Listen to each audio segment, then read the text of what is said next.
The story follows a writer who is reincarnated into the fantasy novel he authored, becoming the youngest son of a renowned mage family. Though his character wasn't originally meant to possess great magical prowess, he surprises everyone by awakening rare and powerful abilities. He unlocks the Heavenly Eye and a unique magic circle, enabling him to cast spells with exceptional efficiency. Unlike typical mages, he also excels in pure magic that causes physical damage, and demonstrates the rare ability to imprint techniques like weight manipulation. Let's kick off today's recap, but before we dive in, don't forget to like the video and subscribe to the channel. The guy opens his mouth, they say that 3 days have passed. He looks at his bed, saying that he still can't believe it, and he's screwed. He looks at his huge cottage, they say that he is in a real novel, and this phenomenon is usually called obsession. He recalls a site with novels, where the genre and age are indicated with the tops of that week, saying that it would seem that this is happening in the world of Manhwa. A guy with blonde hair and blue eyes sits in shock, they say that he is here now, and he could not think that this would happen to him. The sun shines brightly on the cottage. The guy steps on the floor. He reaches his hands towards his blue eyes, talking about his appearance. He grabs his torso, saying that this belly is sticking out. And this guy looks in the mirror while the system window appears in front of him, saying that he doesn't understand anything. He looks at the system window with his general data, saying that these letters do not disappear from sight even when he rubs his eyes. And they say that his name is Larson. He has no abilities and no combat indicators, saying that he feels like he's going crazy now and at least 9 years later. He remembers the huge number of people gathered outside the houses as the sky turned red. And the way he was chained to the guillotine, they say that he was killed by his own brother, presenting it as an accident. Larson sleeps. They talk about what is obvious on the first day. He opens his eyes in surprise. He jumps out of bed, while the housekeeper was very surprised by this and says that he overslept and needs to get up already. The housekeeper apologizes to him as he looks at her in surprise, and he notices his housekeeper with red hair, who got down on her knees and trembling, says that she has sinned and apologizes to him. Larson gets out of bed and looks at her in surprise, wondering who it is. He looks at his housekeeper with freckles and violet eyes, thinking that she is definitely not from Korea and looks like a foreigner from the West. After which he scratches the back of his head, smiling, saying where he is. She starts apologizing to him, smashing her forehead on the ground, and they say that she didn't know that he had to wake up early today, that's why she didn't wake him up, and she continues to ask for an apology, saying that she's stupid. Larson watches this in surprise. He comes closer to her and asks if she is okay, to which she is surprised, all in tears. Looking at this huge cottage, she begins to scream that he should not beat her, and she lies with a broken forehead and an open mouth. Larson approaches her and, looking, is surprised, thinking that he just became, and she lost consciousness. He looks straight at her and thinks about what happened on the first day, and frankly, it was a complete disappointment for him. Larson sat up on his bed and thoughtfully looks at the system window on the second day. He looks at his general data, saying that his name is Larson, which is a different name than his previous life. Larson watches as a certain person comes in. They say that today they met another boy. He was a very small boy with dark hair and wearing dark clothes.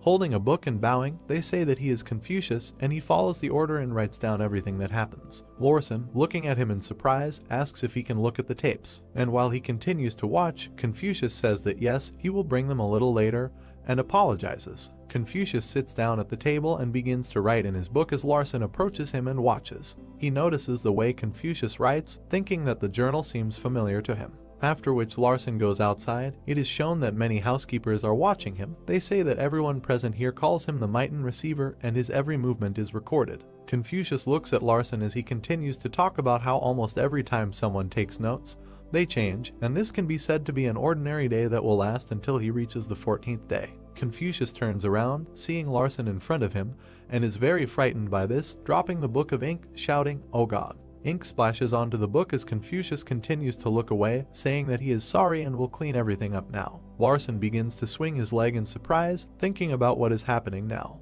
She of the frightened Confucius, saying that his body moves on its own, and just looking at this frightened face, he wanted to hit him. Larson then kicks Confucius in the face, and while Confucius stands back and defends himself with his hands, Larson thinks about how it feels like there is some kind of magic on that face that makes him hit. And he sat down on the bed, saying that after the second day the memories began to come to him a little. He grabs it with both hands and very frighteningly says that Larson's memory. He remembers how, at age 4, he beat Confucius with a toy bat while he tried to evade. And while Confucius was crying, looking at Larson, he said that he kicked him, that blood flowed in a stream. And at the age of 5, Larson found out for what purpose he was born, looking indignantly at the girl and saying that she was really his mother. And while one of this family is sitting at a chair and drinking coffee, a house worker is cleaning the floor, saying that Larson was the son of a dean from California and his maid Soso. Larson looks up, saying that he was very afraid of the dean. Larson approaches Soso, talking about how she has always been his servant and tells her to entertain him because he is bored.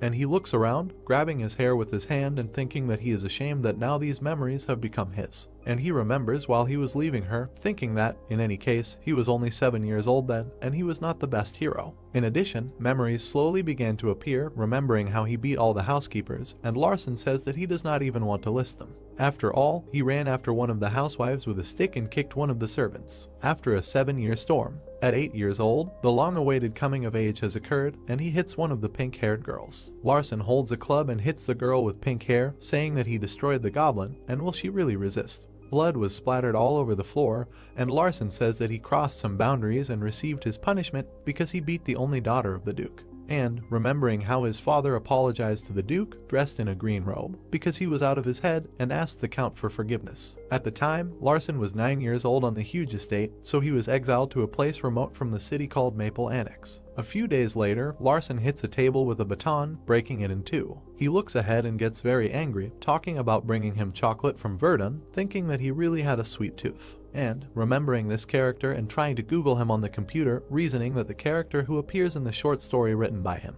And putting this into the search, he says that he was an anti-male hero, but he certainly did not create such dark stories for him. And he remembers the huge city, saying that this is not the world he created. And this is a world that he does not know. Larson looks out the window, saying that, simply put, this story does not coincide with reality at all. And Larson smiles, clearly embarrassed, saying that almost all the memories of him have surfaced in his memory, and they are just terrible memories. On the third day, Larson sits on his bed, thinking that it is time to admit and draw conclusions that he will indeed change his fate here. He is worried, looking down and thinking that this is in no way a dream or unreality, and to think anything more about this. He remembers his past life, thinking that he has become a character in his novel. And, looking behind the monitor, he thinks that he is the most naughty hero in the short story Sword Master, and he, of course, did not write anything in detail about him, his abilities and skills, so he is a completely pure hero. And I imagine him as a bright, pure hero without any skills, thinking that it was all because he was a minor character who did not require attention. And he remembers how this hero hits the wall, thinking that since he did not know how to develop his line, he simply wrote about the beginning of the formation of his fighting skills, and of course there were notes about his ability and his own line, but it all remained in drafts. After which he remembers a comment written by Top 1 reader asking who this Larson is. And Larson recalls how he sent his character to the guillotine, gathering a lot of people around it, and saying that he considered that such a sudden change in the plot could upset readers, because he lived for 17 whole years. After which Larson begins to tremble, remembering all this. He sits on the edge of the bed, looking forward, thinking that then his goal is to survive. He looks forward with confident eyes, thinking that he is now 9 years old and there are still 8 left before he is killed. He looks forward with a serious face. They say that he has 8 years left to change the future. Larson begins to tremble, remembering that he has another problem. He remembers a man dressed in armor with black hair. They say that if he tries to change the future in 8 years, then he will definitely collide with the main character. And he remembers a black-haired man with red eyes, calling him the real hero of this novel. His name is Casson. And he remembers the battle between Decatur and the main character of his novel, saying that he is part of a family that has always opposed him, and a long time ago Decatur killed the eldest son of the gunsmith Gagio. While cracks appear everywhere and blood spreads, and this situation was then not fully revealed, but with each chapter everything gradually became clear. As a result, all conflicts flowed into the climax of the plot. So, it turned out that 2 families started a war against each other. In the huge courtyard of the palace, corpses lie everywhere while the sky burns with flames, and it is called the War of Two Swords. And, recalling how the main character won the victory, sitting on a mountain of corpses and holding the flag of his family. Larson says that since the novel is called The Sade Sword Masters, it was clear that the Sade family won between them, and the Mitons were almost on the verge of disappearance. And Larson gets out of bed, looking forward and thinking that here it is, the finale, and this menu with text appears and disappears, and what he needs to do. He remembers himself from the past. They say that he was the creator of this world, and although this was his part-time job, he did not pay special attention. And Larson looks forward. They say that it's good that he is the creator, and now he will do everything necessary for the main character Casson. He looks at his hand, thinking that he already knows his future. He squeezes it into his fist and says that as long as he doesn't know, his life will be normal and without incident, to which he does not agree. Larson raises his head and says that he will do everything possible to become better than he started out. He walks into the bathroom, talking about how his room he lived in and it was much smaller than this bathroom. He looks around his room, thinking that life comes and goes at the same time, and it is not the best for living in luxury and being the youngest son in such an influential family. Larson makes a strike, thinking that he has combat skills that he did not describe, which means he can come up with them himself, because this hero may not have guessed it before, but he will definitely solve it. Larson looks at his fist, thinking that by the way, if he maximizes his fighting abilities, he can enter the list of geniuses in this city, and he wonders if his family, one of 3 of the most powerful people in this world. And he remembers the huge church, saying that it is the blood of the Mighton family flowing in him now. Larson folds his hands and, looking down, says that now he has a silver spoon in his mouth, and he needs to think positively. He remembers his death and talks about not paying attention to the character of this asshole, and before the age of 17 he must gain the trust of those who stopped trusting him in childhood, especially since he has a better chance of getting a better life than he initially had in Korea. Larson looks around, saying that everything depends only on him, and he has 8 years to change. And suddenly he notices something. He looks at the system window, saying that the letters that appeared have changed. The system sends a notification that Larson has activated willpower, and he looks at it in surprise, wondering what it is. Larson looks at this by saying that it is the ability of the protagonist of his novella, and Larson looks at the system window, which says that the willpower skill is activated, and asks why it was activated for him now. The system window says that Larson's character has activated willpower. He looks at it in surprise, saying that this is the ability of the main character from Swordmaster said. Larson sits on the bed and looks at the system window. They say that this letter that appeared was a consequence of willpower. Larson grabs his chin, thinking about why he needs this, because he is not the main character. He looks at this system window in bewilderment, thinking that now it does not matter, because of this moment, since he appeared here, perhaps he has already changed the course of history. And he remembers the main character of this novel, who jumps on many goblins, talking about this ability. He gritted his teeth, looking at these goblins with glowing red eyes, saying that Swordmaster Side is a fantasy novel and a swordsman. And he remembers how the main character attacks the goblins, saying that in simple words the main character is a sage who is so strong that he can destroy an entire continent. And imagining that the main character strikes a huge part of the earth, and is it really just a continent? And no, this is a hero capable of destroying even the universe. And the only problem is that it was the Mightons who knew all this power. Larson looks down and is surprised, thinking that this ringing is not at all what he saw before. A magic circle appears, and he thinks that this ability is studying his body. He looks at this circle in surprise, thinking that this is really a ring or a circle, and he imagines his heart enveloping this circle, saying that the circle is an accumulation of energy that is woven into one ring, and this is the main part that plays an important role in the use of magic. And he remembers the sage studying this circle. They say that according to the rules that were created, in order to get one such circle, you need to persistently train intensively, and this is the highest degree of magic, which requires a lot of time and patience. And he remembers how he sat on Confucius and ate a chocolate bar, thinking that it was impossible that some idiot could learn this technique, and, at least in his memory, there was no training history. Larson looks at someone knocking on the door and thinks that the story has changed, and he thinks that it is Era who is knocking. There are sounds coming from the door asking if she could come in for a minute, and he agrees. She puts her hands on the floor. Larson watches this in surprise. He looks at how one of the workers' house sat down on her knees in front of him. She has green eyes and silver hair. And he remembers how he put his foot on her head and told her that before she could look him in the eye, she had to get on her knees. Larson looks at her in surprise, thinking that he was crazy, and how he established such rules. And he looks at her, wondering what's going on. He starts to panic really hard looking at her. A system window pops up in front of him, and he thinks about what it is, and the window says that she is a type of killer and her skills are hidden, and he thinks about what kind of killer. She looks at him worriedly, and Larson thinks about how he doesn't understand anything, and how this could happen, and he doesn't remember it. He remembers the war against dragons written in the Swordmaster's novel Sade, and all the inhabitants of the novel had their own attribute. And he remembers how some knights walked on foot, while others were in robes and on horses. He says that they fought the most brutal wars, and it even happened that there were murderers next to him. And he imagines how the people around him are murderers. If you look closely, a harmless maid is a murderer. You will never guess her intentions. And there is blood splattered on the floor, indicating that people here are fighting for power. Larson looks at her in surprise, thinking that this is a crazy world where strength takes precedence in everything. But even if he was born with a silver spoon in his mouth, he will still die. He panics and smiles at the same time, thinking about how to calm down and smile without causing panic. And while Larson stands and trembles, the maid looks at him in surprise, and he thinks that the woman in front of him is a murderer. If he shows his fear, he will die. And he remembers how he took her by the ear and made cuts on her cheeks, and she cried. They talk about what to do with her now, and she is not virtual, but real. And while Larson looks at the system window in surprise, he thinks that her trembling is not an act, and he thinks about it. And he thinks that the best thing to do now is to turn on the acting. Larson puts his fist to his mouth and calls her to him. The maid puts her hand on her chest in surprise and says, "Yes, master," as he orders her to stand up.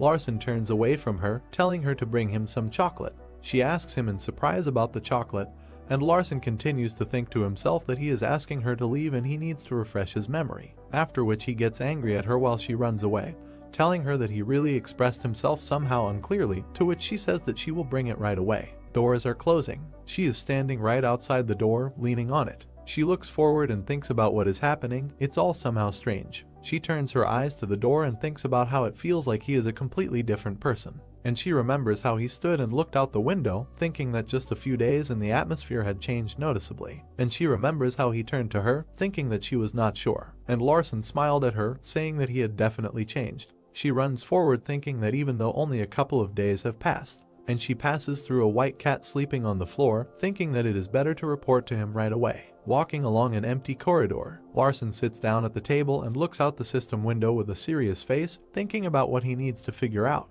And he remembers the estate in which he is now, saying that he was exiled here to the Maple Annex. And remembering their huge palace, they say that it was completely out of sight of the father and was actually walled up within the walls of this palace. And remembering the family coat of arms, he says that it is unlikely that the Mitons will become the successor to the magic master. But from Larson's point of view, he could well, because the masters of magic are a family that is closer to the villains who fight against the master swordsmen.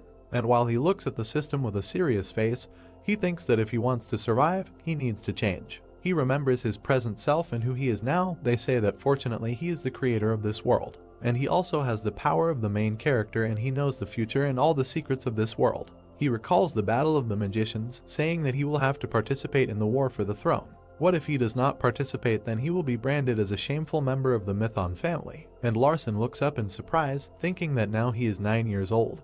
But a 10-year-old child can already seriously start a war for the throne. And he remembers the coffin with a cross, saying that this guy, even at such a mature age, continued to behave like a fool and therefore died at 17. He remembers how the previous owner of the body ate whatever he wanted, did not care about money, and traveled a lot and had such a luxurious a life that I could only dream of, and I just had to maintain my status until the end. And he remembers his past life in which he served in the army, saying that he did a lot for his country and homeland. And Larson looks forward thinking that okay, and it has become clear how to behave correctly in this world. The system sends a notification indicating that the activation of willpower has been stopped due to lack of energy. Larson turns to the door from which the maid is climbing out and apologizes to him. She very scaredly covers her mouth with her hand, saying that chocolate is very difficult to find, so now they won't be able to bring it. He looks at her, they say that everything is fine, and thinks that he doesn't really like chocolate, he just needed time. She looks at him in surprise and says that it's really true, to which he tells her that she can go. He looks at her thinking that first of all, as real Larson, he must moderate his stupid position here. And looking at her leaving, he thinks that she knows that the worst thing is that he didn't hear footsteps at all, to which she says that then she will bring chocolate.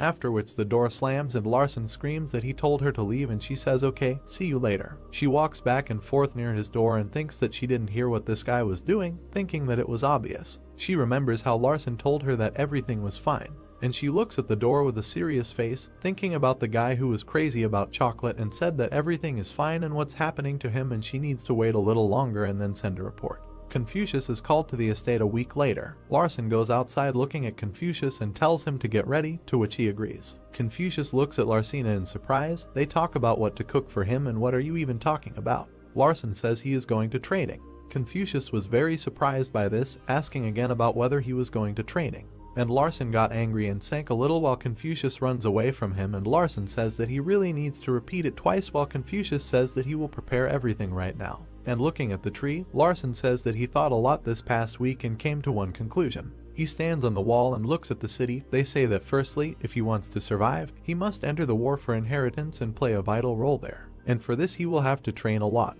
Larson clenches his fist while talking about surviving and becoming independent.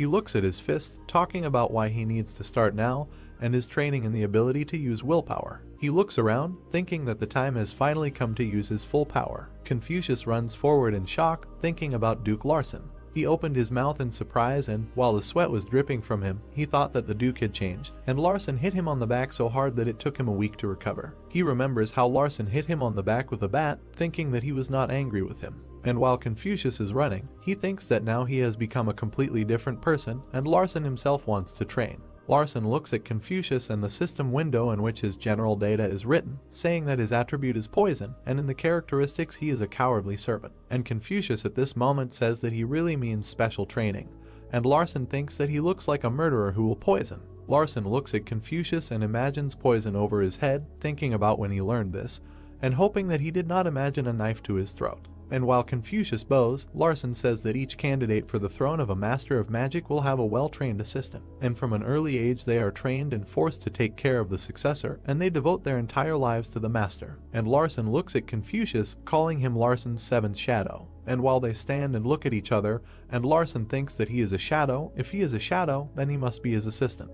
And, looking directly at the perplexed Confucius, he was a man who had undergone rigorous training in the Maton family. The sun is shining on the side. Confucius looks at Larson and thinks about how he will really go to training, and how grateful he is that this day has finally come. And Confucius continues to look at him in bewilderment, thinking about why he suddenly wanted this. And, looking at Larson's back, he thinks that the fact is that he is the seventh son and knows absolutely nothing about martial arts. And he remembers how Larson was surrounded by maids, and they say that sometimes it hurts to see how everyone despises him for his rude actions. Confucius raises his head, thinking that there is nothing else to do with it. He looks straight at Larson's back, and they are both standing in front of a huge high-rise building, and Larson says that this is a modern building in a fantasy world, and it is clear that it was created recently. He looks at the system window, which says that the current location is training point number 1, and he says that this is all very convenient. Someone comes out the door, and Larson says that there is always one manager in each console. A man in a black robe and glasses smiles, saying that the seventh heir has really come. This guy smiles and says his name is Noah and he is the manager who keeps track of the report card. He then bows to Larson walking by and saying how cool it is, and Noah says yes, it's an honor to work with him. Noah gets really angry as he leans over and thinks about how this is the first person who poured water on him when he bowed to him and wonders if he still remembers him. They look at the building from the inside. Larson looks at Noah and wonders why he sees the signs when, unsurprisingly, he is much more capable than himself, and after all, he is the manager of the place. Larson closes his eyes, thinking that he needs to succeed with the skills first, and tells Noah that he will be training here today and if he minds. Noah was very surprised, looking at Larson, and says that training is really serious, to which Larson says yes, and he asks for some training recommendations for a guy his age. And they ask him his age, to which Larson replies that he is 9 years old. Noah gets very angry as he looks at Larson and thinks about what he remembers exactly. 396 days, 8 hours, 32 minutes have passed since he slapped him. And he raised his eyes, thinking that if he wanted to train, he would give him a training plan, and then his time would come and no one would ever know about it. Eyes twinkling, Noah came up with something. He smiles at Larson and says that the 6th receiver did very well hunting a mushroom monster when he was 9 years old, and Larson clarifies who the mushroom monster is. And Larson remembers the white mushroom, thinking that he remembers it, and at about 50 centimeters in size, it is an ordinary large mushroom and can jump very high, and it is a monster of the lowest level. Larson looks at Noah, who bows and says that okay, he agrees, then they tell him that great, and now everything will be prepared. Noah smiles and blushes, turning to Larson and talking about what about the mushroom forest, to which he is told that he can do as he wants, and he says that the preparation will take about 3 minutes. Larson watches Noah leave and dance. They say that for some reason he was so happy. Not an eye, thinking that the mushroom monster is not that difficult, and if the 6th successor was able to defeat it at 9 years old, then I think he can do it in 3 minutes, which you need to focus on. The circle appears near Larson and he thinks that the ring must have seemed real, and above all his talent is martial arts. He clenches his fist, thinking that he himself learned to use magic, since the blood of a magician flows in him. Noah extends his hand to the aisle and, smiling, says that he can now enter. Larson enters the mushroom forest and the system sends notifications telling him that the current location of the magical manifestation of the mushroom forest is a dark forest with glowing mushrooms everywhere. After which the door closes, and after him they say, "Good luck." Larson looks forward in surprise. He notices a black mushroom hidden behind a stone and wonders what it is. He sees a mushroom come out of a rock and growls at him, and Larson is told that the mushroom monster's weakness is its torso, and they are also not resistant to fire. Larson looks at this monster above and thinks that this really is this monster, and while the monster moves in different directions, Larson thinks about how disgusting it looks when it moves. After which Larson charges his fist with mana and thinks about what to try. Blue mana begins to glow in his fist, after which Larson sees the system window. He looks at it and sees that the ring vortex is open, after which a ring appears in front of him, and he sees it with his own eyes. Noah looks at Larson through the magic ball. He continues to watch him and think that before he came here, he was a very famous wizard, but even in another city there were rumors of a genius. Noah remembers Larson punching him in the cheek, and while he was surprised, Larson extended his hand and said why a person bends only 82 degrees. Another gritted his teeth, thinking that he was simply insulted only because a purely physical person can bend his back 82, and not 90 degrees. And Noah smiles, used purple magic on the ball, thinking that now he will take full revenge on Larson, and the mushroom monster he is currently fighting is a monster that has been upgraded to a higher level than the standard monsters. The mushroom monster jumps straight down on Larson, and Larson thinks about how the martial arts they have is a skill that is considered trivial even in the magic class. And Larson runs forward while a multicolored aura appears around him, and he thinks that a magician who has not used a single element will never be able to inflict damage on the mushroom monster. Noah looks at Larson through the ball and thinks that this is his revenge. He is very surprised looking at him, and Larson strikes this mushroom with his fist, jumping in response. Larson's hand is charged with blue mana. He stabs the mushroom monster. Noah watches this, is very surprised and asks how it is. Larson lands on the ground and the mushroom disappears as Larson talks about how weak it was. He sees the system window. He is very surprised by this. He looks at the notification in the system window. It said that his combat skill level is beginner and he used basic attacks against monsters, and this first stage of unlocking abilities was successful,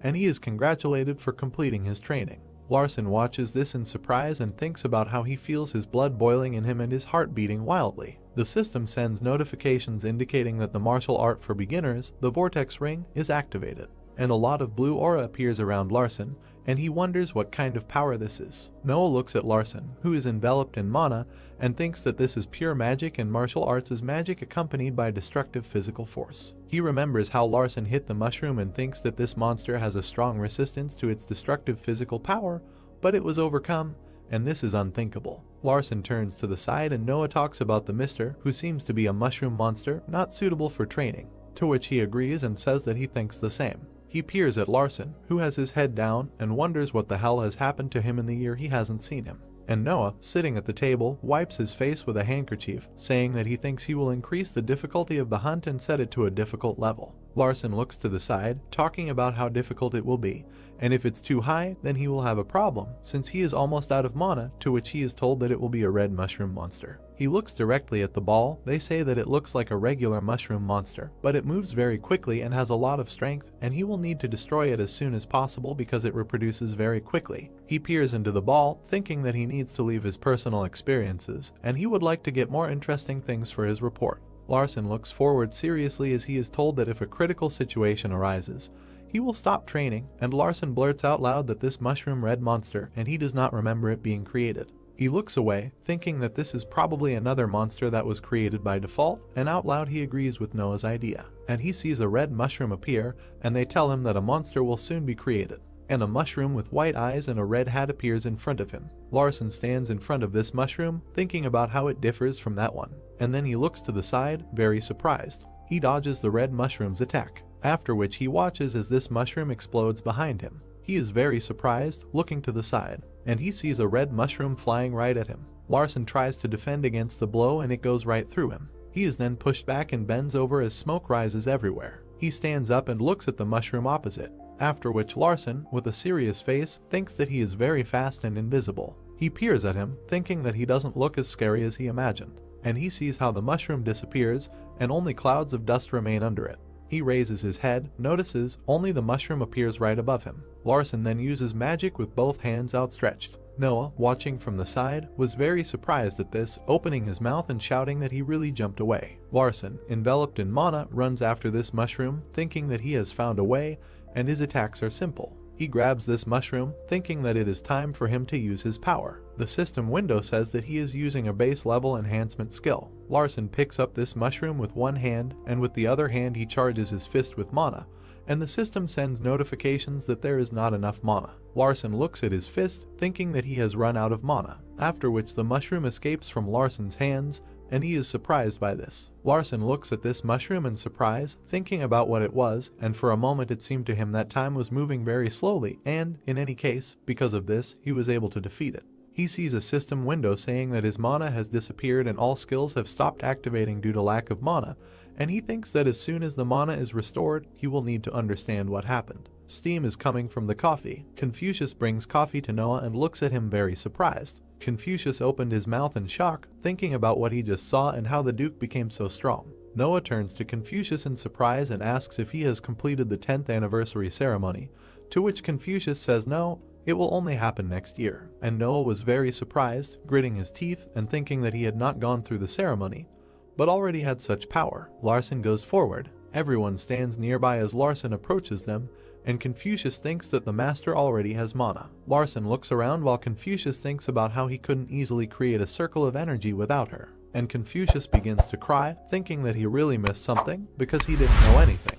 After which he hugs Larson and shouts to the master, while he, in turn, thinks about whether he really got hurt. Larson squeezes Confucius's cheeks with his hands, thinking that there is still a lot to learn about this world, and he is annoyed that he has to delve into it all. Larson then falls to the ground while everyone looks at him in surprise, and Larson thinks that for now he should just continue to play his role here. They come up to him in surprise and shout about what happened to the master, and Noah, looking at Confucius running, tells him to bring a healer from the 2nd floor. He looks at the fallen Larson and thinks about what they call him, a healer or healing wizards located on the 2nd floor. A man is sleeping on an armchair. Confucius runs up to him, and he is surprised while he shouts about whether he is a healer, to which he replies that this is very unexpected and what it is, and that the 7th master is seriously injured. The healer is surprised by this and talks about what happened. The healers clarify, looking at Confucius, whether the 7th successor or the 6th, to which someone says that he said the 7th. Confucius lowers his head while the healers talk about how, really, and aren't you the assistant to the 6th successor? To which he says that he is Confucius and the assistant to the 7th successor. The healer looks at him, saying that the 7th successor is now here,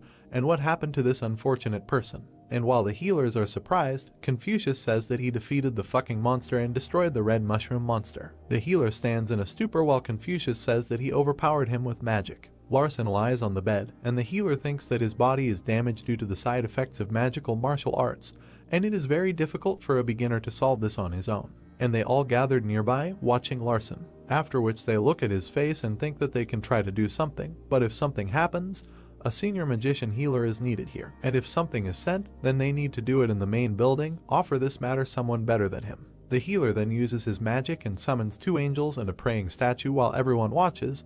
This was the mana embrace ability. Light feathers fall on Larson, after which the healer trembles and thinks that there is no reaction, and it still didn't work. He stretches out his arms and uses magic, thinking about finishing it and going to the main building. His hands start to shake and he thinks he needs to do this now. Larson opens his eyes. Everyone was very surprised by this while he gets out of bed and the healer asks the master. He gets very excited looking at Larson and wonders if his magical abilities have really improved, and no, he definitely hasn't upgraded them. Larson closes one eye, looking at the healer, and he continues to think that, simply put, this goofball managed to restore his body on his own. Larson opens his mouth and calls everyone to him. They all look at him in surprise and ask what it is. And while everyone is silent, Larson says thank you. And everyone was incredibly surprised by this, thinking about what it was and how it was possible. We are taken to the church. Era picks up 2 chocolates. She, having caught her breath, looks down and says that she found verdant chocolate. There are only 2 left. Then Era apologized and said that Larson ordered 3. She's really sorry, next time she'll bring more. Larson, lying on the bed, looks at her and then says that after training he is very tired. Let her not bother him. He thought that she should go and rest. She looks very bad. He is worried about his killer. What an irony. Larson, frowning, looked at Era and she replied that she understood and let Larson rest. A large plate of soup appears in front of us. Who will shout that it's true? He was training. Confucius with a large vat looks at Era and says that he was in the educational building. Era replies that this is some kind of nonsense. Larson took a bite of a chocolate bar. Lying on the bed, he thought that he was not a particular fan of chocolate, but it was really delicious. Larson, closing his eyes, smiled and thought that it melts very quickly when it enters the mouth, and this sweetness spread so warmly throughout the body. He suddenly opened his eyes and wondered what if this wasn't just a Chanan feeling. Larson looked at his body and thought that the chocolate was really spreading throughout his body. A system message appeared in front of Larson that he was consuming a small amount of mana. Larson looked at the system message and wondered if this madman could have so much mana. The character is one of the rich ones. The puzzle is probably fitting together. Larson carefully examined his body and thought that he was eating chocolate, which turns into mana. And then Larson looked ahead. He imagined in his head how a guy was climbing a rock and piranhas were jumping on him. He thought that in order to get mana, wizards are looking for a source where there is a lot of it, in order to absorb it in the future. Larson looked in front of him, puzzled, and thought that it seemed that this hero had one feature that he himself did not know, so that's why he was a lover of this chocolate. Larson continued to eat chocolate and thought that free mana had a side effect of weight gain. Larson imagined himself hitting a large mushroom with all his strength, and wondered what, more accurately, was the feeling he had experienced during training. A system message appeared in front of him that the slow current attribute was open. Larson wondered what it was. Suddenly, someone knocked on Larson's room. A voice was heard from the door that a guest had come to Larson. Larson replied that he did not need anything today and let them send him away. Suddenly the door opened. Someone came into the room and said that just look at how he was talking to his brother. A red-haired guy in a white jacket with a cane in his hand entered the room. He smiled and said that his brother had come and he wouldn't get up. He wasn't taught manners. He wanted to get it from him again. It was Larson's older brother Carlton. Larson, seeing him, frowned, clenched his teeth, and thought that this was Carlton, whom Larson was very afraid of. Larson came out to his brother and bowed, and then said that it turned out to be Carlton. Carlton extended his cane to Larson and said that he was still the same slow-witted man as before. Carlton smiled and asked what Larson was doing. Larson looked at him, puzzled. And then Carlton swung his cane and shouted that why didn't Larson get on his knees. A system message appeared in front of Larson that the slow flow attribute that he had recently acquired was applied automatically. Larson wondered what it was like when dealing with the red mushroom. What should he do now? He didn't want to be beaten now. Larson glanced at Carlton, who was swinging quickly. He looked at him menacingly and clenched his fists, and then thought that this was actually an excellent opportunity to evaluate his strength and objectively see how good he was. Larson slammed his hand down on Carlton's cane, then wondered what the first was. Carlton's cane flew off. Carlton looked at Larson in fear and asked what he had just done. Larson, looking menacingly at his brother, replied that he had exercised his right to self-defense. Carlton shouted that how dare he, a piece of garbage. Carlton looked at Larson and told Larson to say it again. Larson asked what? Carlton repeated it for Larson to say it again. Larson, not understanding what he was talking about, asked what he needed to say. Carlton was shaking with anger, and then he, with his mouth wide open, shouted as Larson dared. Carlton put his hands forward and magic circles appeared in front of him. He shouted that he would kill Larson. Larson thought that he also had a mana ring. Looking at the mana ring, he wondered if he would use the power when Carlton left the circle. Carlton swung his fist. Magic spray came from him. He clenched his teeth and shouted for Larson to die. A system message appeared in front of him that his name was Carlton, the characteristic of an evil child, the attribute of water. Larson looked at Carlton, who had magic circles coming from him. He thought that the places where the water droplets were generated were on both sides of the face and on the stomach. It would be difficult when he created them completely. Carlton struck with his hand, but Larson was not there. He shouted, puzzled, what? At that same second, Larson appeared at the speed of light behind him, and then he hit him on the back with all his might. A second later, Larson appeared in front of Carlton and punched him in the stomach. Carlton coughed up blood. He fell to his knees and began to cough violently. Looking at this, Larson thought that he seemed to have gone too far. Suddenly, Larson furrowed his eyebrows and shouted loudly for Confucius to call a doctor. Larson lowered his head, remembered how he stabbed Carlton in the stomach. He thought that it was incredible before he used magic. The mana inside him exploded or something. Confucius ran into their room and shouted what had happened. Larson, looking at him, shouted to urgently call a doctor. Confucius, looking fearfully in his direction, said that he understood. Larson watched as Carlton continued to cough up blood.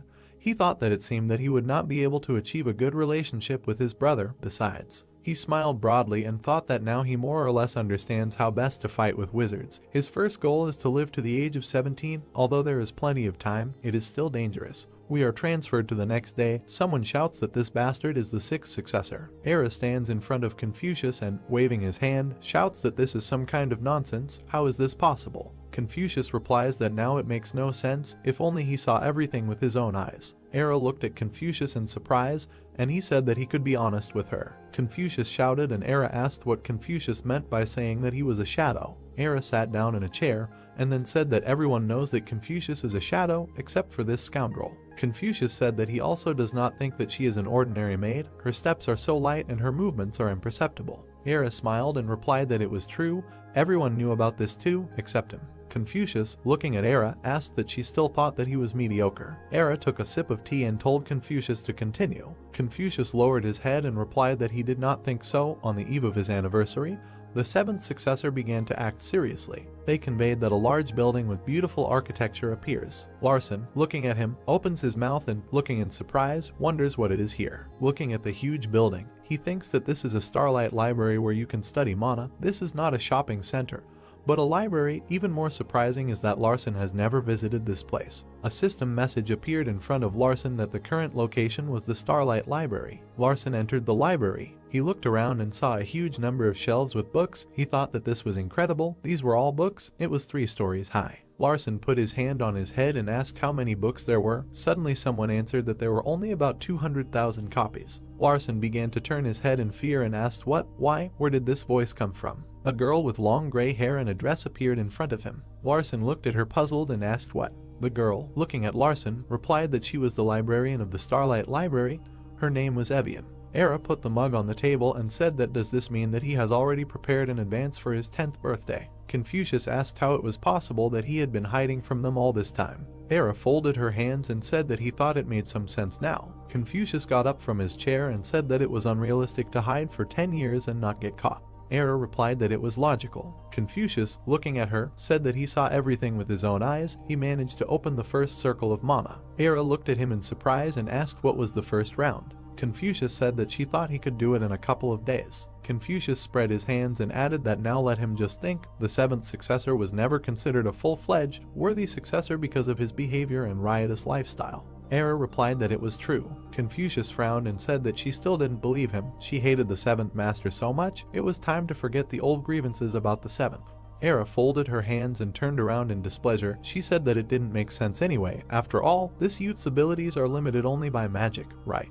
Confucius, looking at her, shouted that no, he was completely confident in his words. Era asked why. Confucius spread his hands and said that he was his shadow and he was sure that Larson showed him the future. Era looked at him silently, and Confucius added, because he, the little sisters, are destined to die together when the 7th successor dies. Confucius added that in that case it would be better for them to cooperate.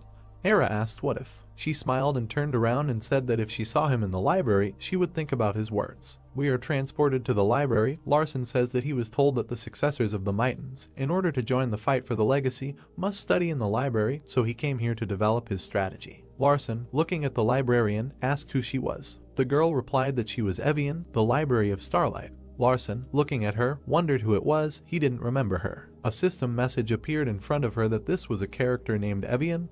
Larson thought that she only had a name. Evian bowed to Larson and said that it was a great honor for her to see the 7th heir, about whom there were many rumors here. Larson, looking at her, thought that she was quite respectful to him. Larson thought about it. He imagined the main character and his guards looking at Evian.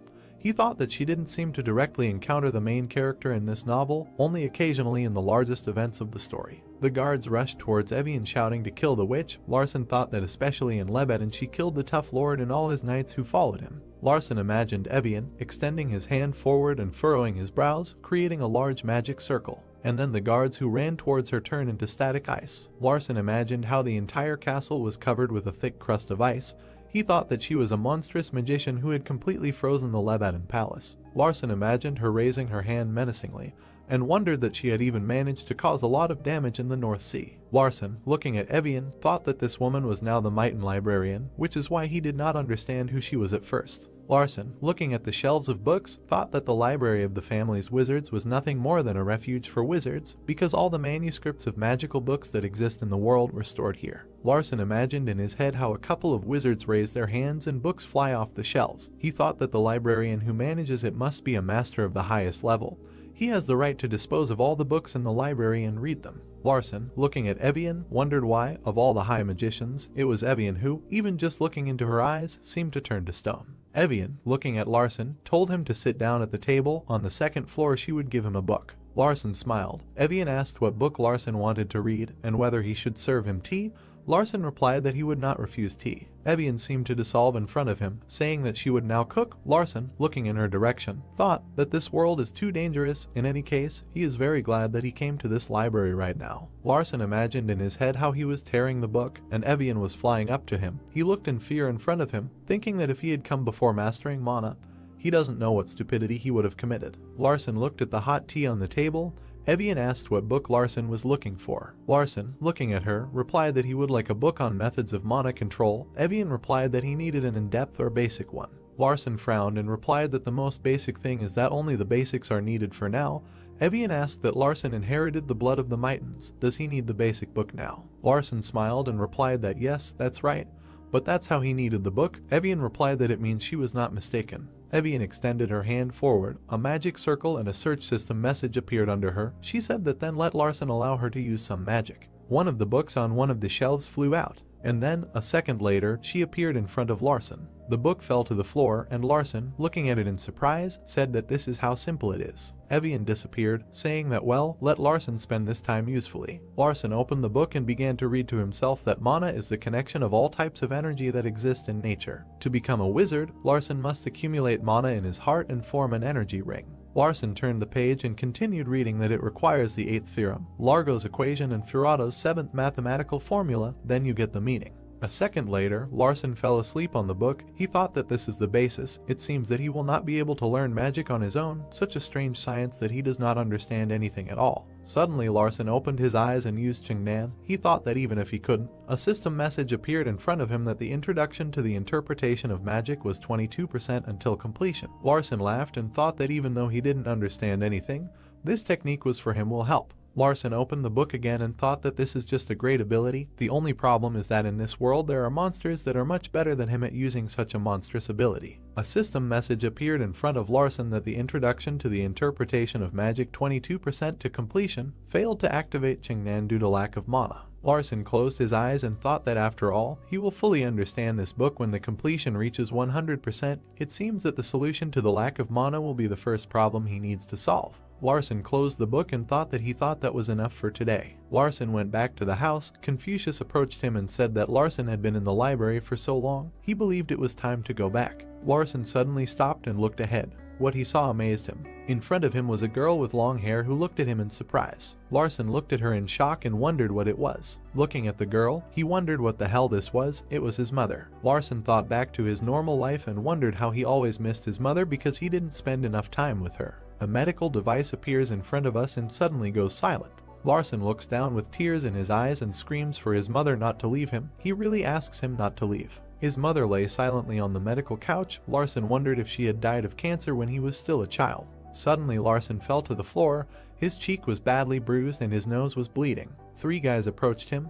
One of them said that where is this orphan who doesn't have a mother? Larson looked at the photo where his mother was, and he thought that after that moment he suffered very much, and why? Looking forward at the girl in front of him, Larson wondered why this woman looked so much like his mother. Looking ahead, he asked what? And then, looking in front of him in surprise, he asked what this was his mother. A system message appeared in front of the girl that this is a character. The name is Soso. The characteristic is Larson's mother. The status has already appeared before. Someone pours tea into a glass. Larson sits with his head down in front of his mother, and Era pours tea for them in a mug. Larson, head down, is silent. Then he remembers that Larson shouted to her that she was his mother. He wondered why why Larson told her that. Suddenly Larson raises his head and says, "Mom." Soso looked at him in surprise, and then Larson, looking at her, said that, first of all, he didn't know where to start the conversation, looking at them. Era wondered if the 7th receiver really wasn't an asshole, and it was all an act, or whether his intentions regarding the legacy are serious. Era frowned and thought that there was no point in following him further. Larson, with his head down, said he was very sorry about the past. Hearing this, Soso was surprised. Larson smiled and continued to say that he didn't know if she would believe it. But he had finally come to his senses. He wasn't himself at the time. Soso raised her mug of tea and asked if it was true. Larson continued talking to his mother. He thought that he apologized for all his past mistakes. His mother bowed her head, giving only short answers and silently listening, the reason being that she simply did not expect such repentance from her son. Suddenly Soso stood up from the table, saying that she would come back a little later. She had a lot of work today. She had not been a maid for a long time. He knew that there was not much work to do now. Looking at Soso, a system message with Soso's characteristics appeared in front of Larson.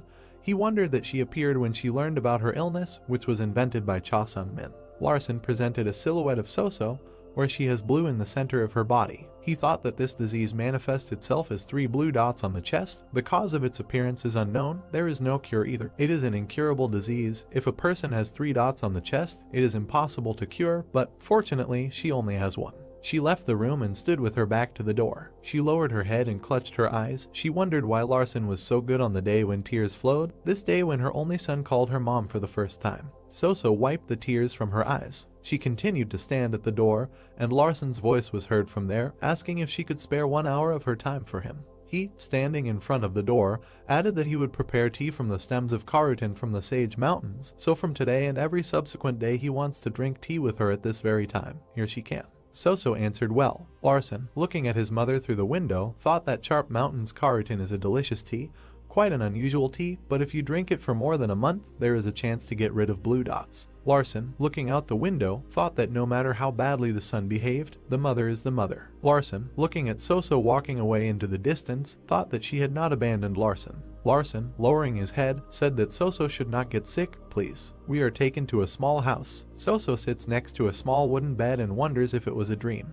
She clutches the bed and thinks that this is not a dream. On the eve of his 10th birthday, Larson has changed a lot. She lowered her head and thought that he seemed to be a completely different person. Looking at the burning candle near her bed, she asked if he could hear her. And then Soso put her hand on her heart and said that now she would drink tea with him every day. Larson has really changed a lot, so much that at times it is confusing. Tears flowed from her eyes. She smiled and said that she was so happy. Isn't it strange? The candle on the table continued to burn, and then the fire faltered, and a second later it caught fire with even greater force. We are transported to Larson's house. Someone says hello. Era looks at Larson in surprise, and Larson says that now he needs to talk to her about something very important. Era looks at Larson with a smile and wonders what is important.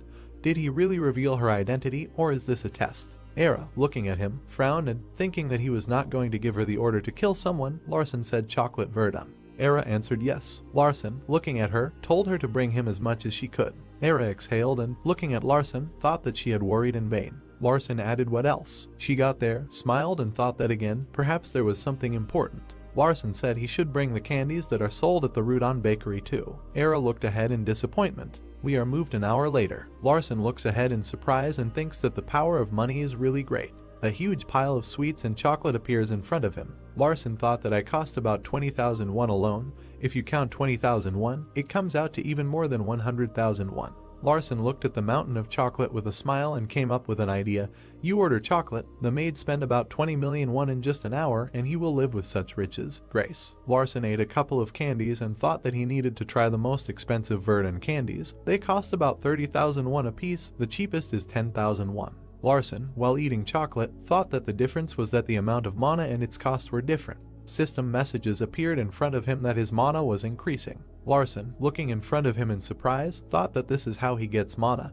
Eats rotten candies, and so there is only one conclusion. Looking at the candies and chocolates, he thought that they say that chocolate from verdun and chocolates from Rudon contain a common composition. Larson called Confucius and he entered the room. Larson, looking at him, told him to call the baker from the Rudon bakery here. We are transported to 30 minutes later. The baker is standing in front of Larson in his room. He trembles with fear and wonders why Larson called him to his place, whether the candies turned out to be defective. The baker, looking at Larson, thought that this bastard was the boy who beat the Duke's only daughter. The baker, looking at Larson's malicious smile, thought that he was such a crazy person, because he could even kill without anyone knowing about it. The baker, looking at him in fear, thought that he was asking for mercy. Suddenly Larson called the baker and he shouted yes. Larson held up a white candy and asked what they put in the candy. The baker shouted what it was. Larson, looking at the baker, told him to tell him everything without exception. The baker fell to his knees and, looking in front of Larson, shouted that he was asking for forgiveness. He had made a mistake. Larson, looking at him puzzled, replied that no, the baker did not understand. He just wanted him to tell him the recipe. The baker, with shaking hands, began to bend his fingers, saying that the sugar was before the roti and what else was there. Looking at Larson, he said that there was also pollen, ifyero, 2 tablespoons of chinencho powder and starch syrup. Larson looked at the baker in surprise and asked what was all this. The baker shouted yes. Larson imagined yarrow in his head and thought that it was clear that the composition of the ingredients was the same as in verdun chocolate. Larson smiled widely and thought that he could restore his mana by eating this plant. We are transferred to a large building. A guy with glasses and a dark cape sits in a chair.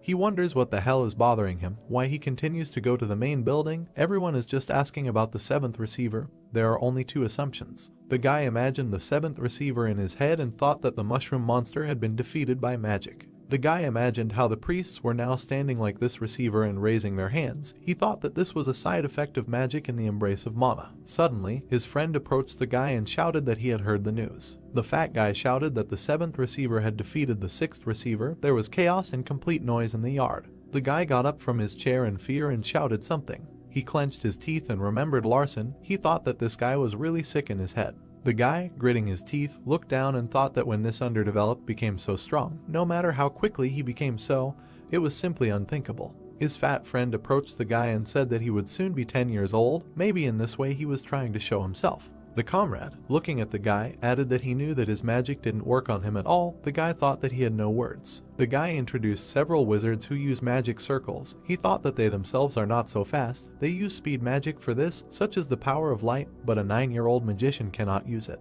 The comrade, looking at the guy, said that he had no idea that the 7th receiver had talent. The guy replied that, however, despite the increase in strength, there should be restrictions at his age. The guy adjusted his glasses and added that now he managed to stop the 6th receiver, preventing him from using his attribute. This is beyond their understanding. Looking at the puzzled comrade, he said that he was sure Larson himself understood everything. But why is this? The comrade asked that maybe it was because young blood was boiling in him. The guy replied that it could be, but he couldn't stop thinking about it. His friend said that he wasn't exaggerating too much. He added that his 10th anniversary is even more worth watching. We are transported to Larson. He is eating yarrow. In front of him is a whole bag of this grass. A system message appears in front of him that his mother is increasing. He thinks that he can restore mana and gain fewer calories. Looking at his belly, he wondered if the chocolate from Verdun that the bastard had been eating for 10 years had caused his belly to grow. While eating grass, he thought that it would therefore be better if he burned all his fats and learned how to properly restore mana. Larson continued to eat the yarrow. He thought that by increasing his mana, he would be able to use the spell much longer. Then with its help he would be able to learn even more useful information. We are taken to Larson's house. 3 days later someone shouts that he did it. Larson opens the book in the library.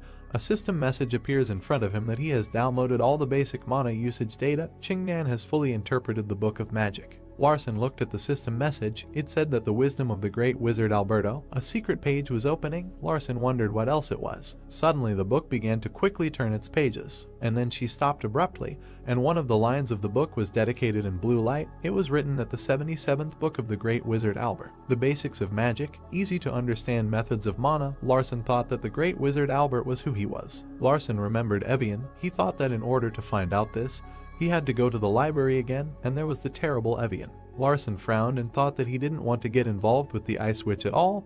He needed to try to find out on his own. Larson sat in a chair with furrowed brows.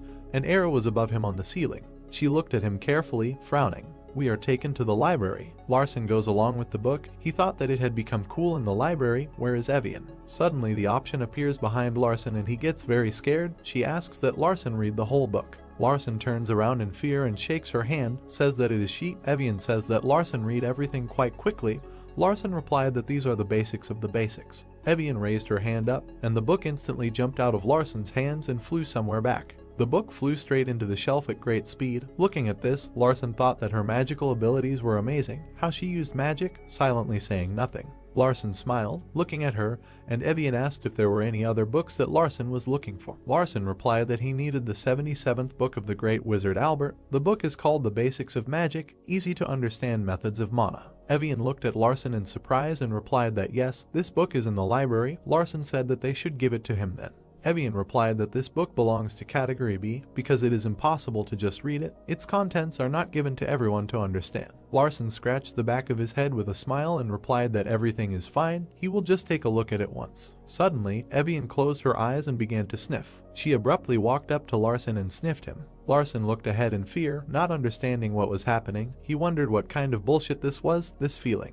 He imagined in his head how a tiger approached a tiny hare and sniffed it. He thought that it was scary, as if a predator was sniffing its prey. Suddenly Evian stopped and said that the 7th successor. Larson asked yes. Evian added that Larson smells delicious. Larson reached into his pocket and asked what it smelled like. He held out a chocolate bar and asked what could be causing it. Evian grabbed the chocolate. Larson asked that she was hungry. Evian answered no. She examined the chocolate and said that if Larson insisted, she would gladly accept it. Looking at her, Larson thought that she had always been like this. Evian put the chocolate behind her back, and Larson, looking at her, thought that it was strange. It felt like she was completely different in the original story. What could have happened? Larson took the book and, leaving the library, turned to Evian and said that he would go. Larson wondered if he thought it would be easier to leave this time. Larson said in parting that in the annex they have a lot of delicious sweets. If she wants, let her come in. He will tell Era to give them all to her. Evian looked at Larson in surprise, and then Larson, leaving the library, waved his hand to her, wondered if he had really come, he wouldn't set foot here again, and why he even invited her to his place. Larson looked at the book in front of him. A system message appeared that 42% complete. It was not possible to activate the skill due to lack of mana. Larson, looking at the book, thought about the basics of the magic of the wizard Albert. He expected more from this book. Larson introduced the wizard with a smile. He wondered what a great wizard was. It must be something. Well, it's unlikely that he would write something ordinary in a book. It's elementary. We are taken outside. Confucius stands next to Era and looks forward. Larson runs around the garden, breathing heavily. Looking at this, Confucius smiles and says that the gentleman has been very busy lately. He goes to the library almost every day. Is this really his new training? Era, looking at Larson, said that this was not an easy run. Suddenly Evian appeared behind them. She said that they were working on depleting mana through physical activity. Era, looking at her, shouted to Evian. She thought that she did not even feel her presence. Confucius looked at her with a smile and asked what she came here on business. Evian answered yes. Evian looked at Confucius. He asked if he should call the master. She replied that he shouldn't. Confucius looked at her in surprise and then wondered why Evian came here. She is a top-level wizard. Looking at the calm Evian, he wondered if she had really decided to look at the seventh successor or enter into a fight for the inheritance. No, the library was in a neutral position. They all began to look at Larson, who was running fast. Suddenly Evian said that the seventh successor was very different from what rumors said about him. Suddenly Era lowered herself and reached into her pocket. She said that the seventh successor ordered her. Era pulled out the chocolate and said that if Mrs. Evian suddenly arrived here, he ordered it to be given to her. Evian silently looked at the chocolate, and Era continued to say that, of course, she did not think that a librarian like Evian would like chocolate, but Era looked at Evian, puzzled, and added that the gentleman said she thought that when giving something to someone, one must also take into account his rank. Era, looking at Evian's stern gaze, thought that giving chocolate to someone like her could be perceived as an insult. Suddenly Evian took the chocolate and said that she could not ignore the master's gift. Era and Confucius looked ahead in surprise. Era, frowning, wondered why the hell nothing was happening. What was the relationship between the seventh successor and Evian? We are transported to Larson's house. 3 days later, a system message appears in front of Larson that the basics of Grand Wizard Albert's magic is an ideal way to understand techniques related to mana. The basics of Grand Wizard Albert's magic is a simple way to use mana have been activated. Larson smiled and thought that he had finally done it, a simple way to use mana. Suddenly, as if he had been shocked, he looked ahead in fear. Larson fell to his knees, small bolts of lightning running through his body. Larson looked down in fear and grabbed his throat. He thought that this mana was overflowing. If he didn't stop, his body would not stand it. Larson, looking ahead in fear, thought that this was all a damn book. Lightning passed through his body. Larson looked down in pain, thinking that he needed to deactivate Chengnan, a world in which he could die simply by misusing this book. His house appears in front of Larson. He thought that he had figured out the mana. He needed to focus on the next thing. We are taken closer to evening. Larson sits in the lotus position with his eyes closed. A strong aura surrounds him, and a system message appears in front of him that the simple method of using mana has been activated. Larson, closing his eyes, thinks that this is something new. A system message appears in front of him that when using a simple method of using mana, his settings have been changed. A system message appears in front of Larson that he can turn off additional settings. And then Evian appears in front of Larson with her characteristics: ice attribute, age 27, cold but innocent, sometimes cruel, open, hidden settings. Looking at this, Larson thought that now he understood why he felt strange next to Evian. A system message appeared in front of Larson that chocolate is his love. He began to think that he was serious. He remembered how he was sitting at the computer and a small child was sitting next to him and was writing something in a book. He thought that he remembered watching his friend's child. That child in the book wrote chocolate is his love. Larson thought that he was writing something down in his notebook. Larson remembered how Evian began to sniff him. He thought that now he understood why he felt so strange. Suddenly Larson opened his eyes and heard someone's voice. Someone was saying that let's focus on him. Larson looked around in fear. Everything around was on fire. He thought that the fire, what was happening, was so hot. Suddenly Larson looked forward. He saw someone's silhouette and wondered what was so hot. There was someone there. In front of him was a girl with red hair. She smiled and said pick. A girl in a dress with long red hair came forward. She asked why Larson pretended not to notice her. He wanted to die. A system message appeared in front of Larson that this was Persia, age 29 years old, attribute fire, earth, water, ruthless personality, and a rapist, selfish. Larson thought that this was Persia Mighton.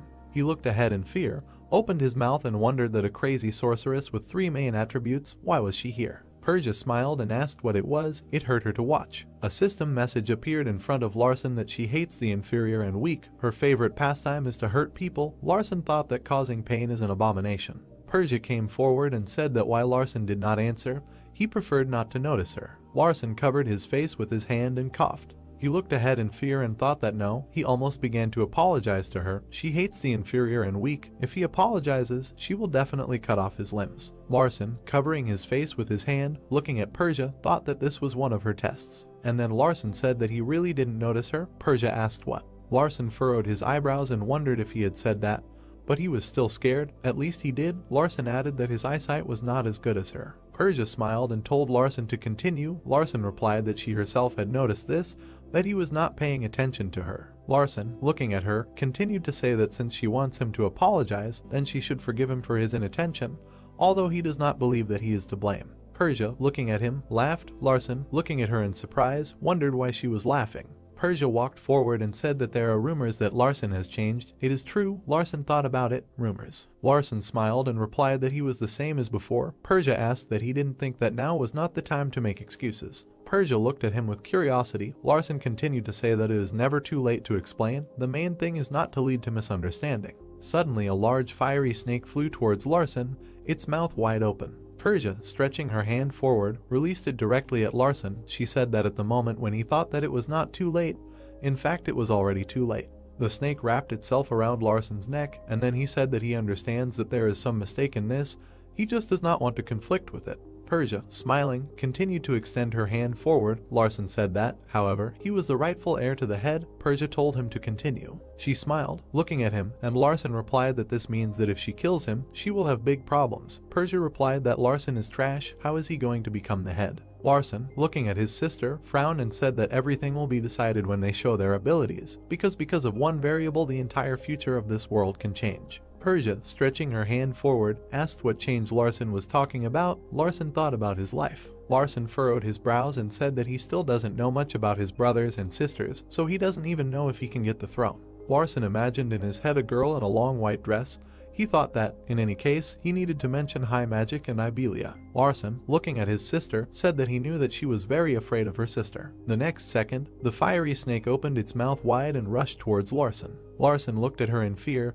He thought that this was very hot. He would burn alive. Larson closed his eyes and, clenching his teeth, looked at the snake. Persia said that she listened to him silently because he was sweet and flexible. Larson said he also knows she hates being lied to. The snake began to burn, and Larson, wincing in pain, said that she hated being submissive to anyone more than taking the truth for a lie. So he also did not want to be remembered as a brother who submitted to his sisters. If he gave in to his honor, then he will not succumb to power. Suddenly the snake disappeared, leaving only a black cloud of smoke. Larson fell to his knees. He grabbed his throat, started coughing, and then said that, honestly, he still hopes that Persia will forgive him. Persia smiled. A blue sphere appeared in her hand. She said that Larson was a fool. A second later, Persia threw the sphere at Larson at great speed. Larson's chest arched and he began to fly to the side. Larson's eyes widened, and then Larson clutched his chest with his hands and began to cough. He thought it felt like he had been hit by a bowling ball. In fact, there was a small red apple lying next to him. Larson wondered what it was. Should he apologize? She hit him with the apple. A system message appeared in front of Larson that the basics of using mana protected his heart. A strong basic training was imprinted on the energy circle. Larson thought that the basic training had just knocked him out with an apple,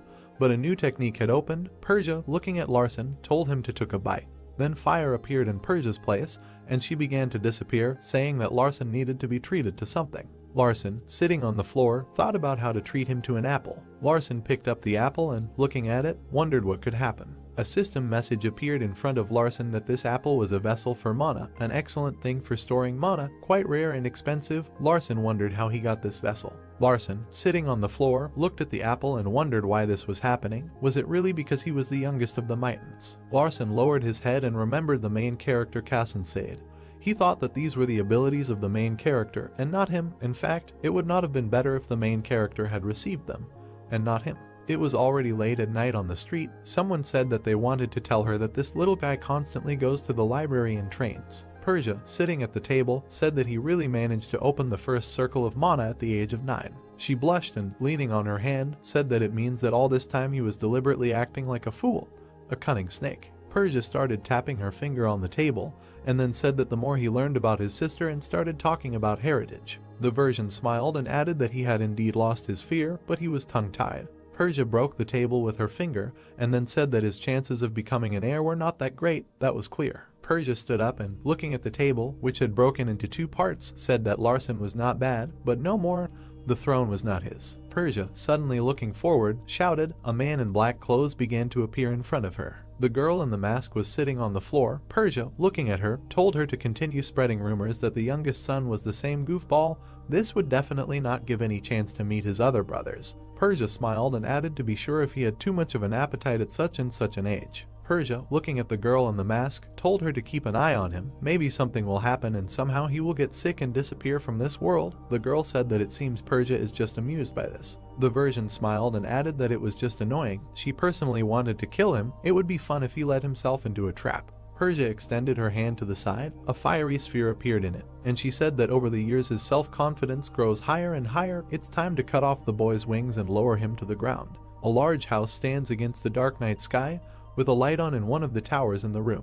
There is an apple on the floor in the room. A screen glows above it, on which is written, "Note, death from overdose. You will need the help of an experienced wizard. In the case of magical elements, this can be useful." Larson sat on the floor, looked carefully at the apple and thought that he did not know how true this was. The blonde boy looked down and wondered why Persia gave him this. Larson remembered the red-haired girl who was looking at him with a smile, and thought that no, the third heiress is not an ordinary person. Perhaps it is her whim or curiosity. If he becomes strong, she will try to use him for her own purposes. Larson sat on the floor, crossing his legs and arms, and looked at the apple with the thought that he did not know whether he would eat it or throw it away. He drummed his fingers on his arm thoughtfully and thought that if he ate the apple, I was sure one of his limbs would no longer be his. Larson looked at the words on the screen. In the case of the magical elements of water, ice, wind, this can help. He realized that he needed help. By the way, an ice sorceress. The boy imagined a beautiful dark-haired girl with snowflakes flying around her and snow falling above her hand, and thought that it would be better to go to Evian, but she could also kill him. It's creepy. Larson imagined himself lying on the floor with a blue face, and a bitten apple lay next to him, and Evian stood behind him with a joyful expression on his face. He thought that he ate the apple and died as a result of the side effects, and Evian was nearby and could not do anything. The sorceress stands with her hand with the apple up and waving her hand joyfully, and Larson thought that Evian was finally winning, and this was the worst thing. The blonde boy lowered his eyes and thought. A dark-haired girl came to the door of his room and said that this is Evian. Can she come in? Larson sat on the floor, looked up seriously at the door and thought that anyway he would not be able to hide anything. She would definitely feel a huge amount of mana. The boy looked in front of him and answered that she should come in, and thought that the sign would need to be redone. Larson looks at the apple lying on the table and tells the girl that he is not going to deceive her. She must have already felt it. The blonde boy and Evian are sitting at the table opposite each other. He tells her that it is Cartier. She looks at the apple and answers, yes. Larson, without raising his eyes, said that he wanted to make a deal with her. Evian responded by asking what kind of deal they were talking about. The dark-haired girl looked at the boy who told her that he couldn't take the apple for himself because he wanted to help her. Evian lowered her eyes a little and calmly replied that as a librarian she had no right to make deals with anyone. She would in no way participate in the struggle for the heritage. Larson lowered his eyes and said that he was not asking her to join the power struggle. He folded his hands on his chest, looked at her and seriously said that as a wizard, he just wants to become stronger, like the true heir to the throne. The girl was very surprised by these words. Larson lowered his head a little and looked at the sorceress, and she thought that talking about magic was a very exemplary cliché. Evian looked at the boy and the thought arose that everyone said that the 7th receiver was a goof and slow-witted. Larson slammed his fist on the table and said that initially, he did not plan to fight for power. The sorceress interrupted him by saying that she was told that members of the Mython family completely devote their lives to the state. The boy slammed his fist on the table again and replied that his deal had nothing to do with government power. He just wanted to improve his abilities. The girl looked at him calmly and said that, nevertheless, as a librarian, she could not interfere and advised him to seek help from the main wizards. Larson immediately explained to her that he did not trust the wizards from the main office. They were definitely already serving to his brothers. The blonde guy put his fist to his chest, looked at the sorceress and asked her to help him because he was quite serious, and then added that all this was to protect his mother. Evian looked at the boy in confusion. She remembered how a man's gloved hand grabbed the woman by the hair. The offender shouted that she dared not pay the tax. A guard in armor pulled a woman by the hair down the street and shouted that he would teach her a lesson. And a little boy grabbed the man's hand and asked him to let his mother go and not touch her. People just stood and watched this. The man in armor turned sharply, began to draw his sword and shouted at the boy to get out of here. The boy's mother shouted, "No," and rushed to protect her son. Soso stood and protected the crying boy with her body, and the guard swung his sword and wounded her in the stomach, from which blood sprayed. The woman fell to the ground, and Larson rushed towards her, screaming, and the knight hit his bloody sword and said, "Damn it," he missed. The boy knelt next to his mother's body, cried bitterly and asked his mother to open her eyes. A crowd of people behind them whispered that she had done something wrong. "Just look." Evian stood among these people and saw everything. Horrified by what she saw, she opened her mouth. The sorceress furrowed her eyebrows and clenched her teeth in anger. She remembered how she came to the king, who stood with a sword, surrounded by guards protecting him. The king gave the command, and the knights rushed to attack the girl. Evian extended her hand forward and created an ice shield. The sorceress imagined mother and son standing with their backs to each other and thought that the 9-year-old 7th receiver had been watched all his life. Evian continued to think about the maid Soso,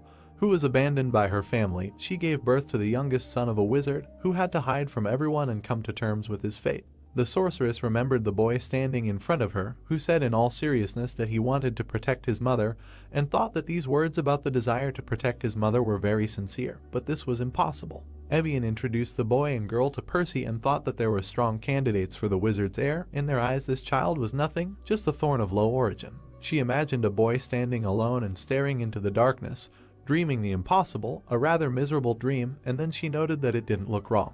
Evian sat straight on the chair, with her hands on her knees, closed her eyes and thought that dreams tend to come true. You just need to apply a little effort to make them come true. The sorceress lowered her head a little and decided that she should give this dream a chance. She answered without raising her head, "Okay." Evian raised her eyes, looked to the side and added that she wouldn't refuse chocolate. Larson smiled joyfully and looked at the girl. The apple was covered in ice. Evian noted that it would hurt a little. Larson was lying on the bed, with his hands folded on his stomach. An icy apple was floating in the air above him, and a sorceress stood near the bed, with her arms outstretched in front of her, and said that she would freeze his mana, which he received from the apple, after which it would slowly melt along with mana and absorb it. Evian held her hands in front of her, directing streams of magic at the apple, saying that the only side effect would be that his body might freeze. Larson lay there, looking at the ceiling and thinking that his body would freeze. The sorceress looked at him and added, "If he's lucky, everything will completely melt in a month. If not, it may drag on for several years, and ultimately, it can even lead to death." Larson looked up with horror in his eyes and mentally asked her not to say it so calmly. Evian asked him not to worry. She is a fairly experienced ice mage and promised to do everything possible to avoid this. The blonde boy looked at the apple and wondered if he was doing the right thing by risking his life. An apple was reflected in the boy's eyes, and he continued to think, well, there is no other way out. This is the best of all the options available to him. Larson looked at the iced apple and thought that characters like Evian are heroes who are very considerate of others, but she said that it is dangerous. The probability of success is quite high, so you have to think positively.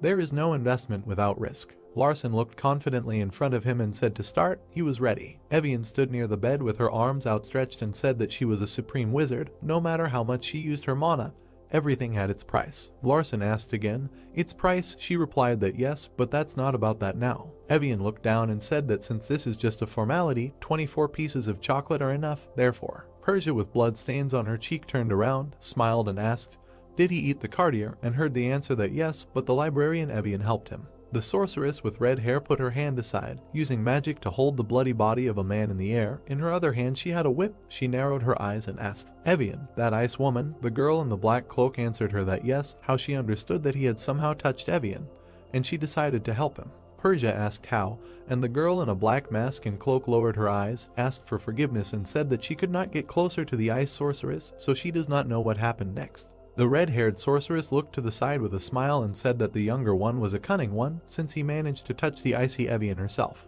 Persia looked in front of her, saying that the cartier she gave him was a special item. If it was eaten by a wizard of a lower rank like Evian, he would die. I wonder how the younger one knew that the cartier would be ideal for an ice sorceress. The girl in the cloak replied that it seemed he was aware. The girl with red hair continued to hold the wounded body of the man in the air. She said that based on what the girl in the cloak said, he ate it. Persia heard the answer that it was true, he ate it, but there is still something strange here. She asked, what? The masked girl knelt down, looked at the sorceress and said that the body of the seventh receiver, it seems very strong. Persia clarified, how is it? The girl answered, because Evian was also surprised by this, the speed of mana absorption is surprising, the pulse and temperature of his body practically unchanged. The sorceress turned and said, this means that soon he will feel hellish pain. She asked the girl in the cloak, according to her calculations, how long will it take to absorb all the mana? Usually it takes about 3 years.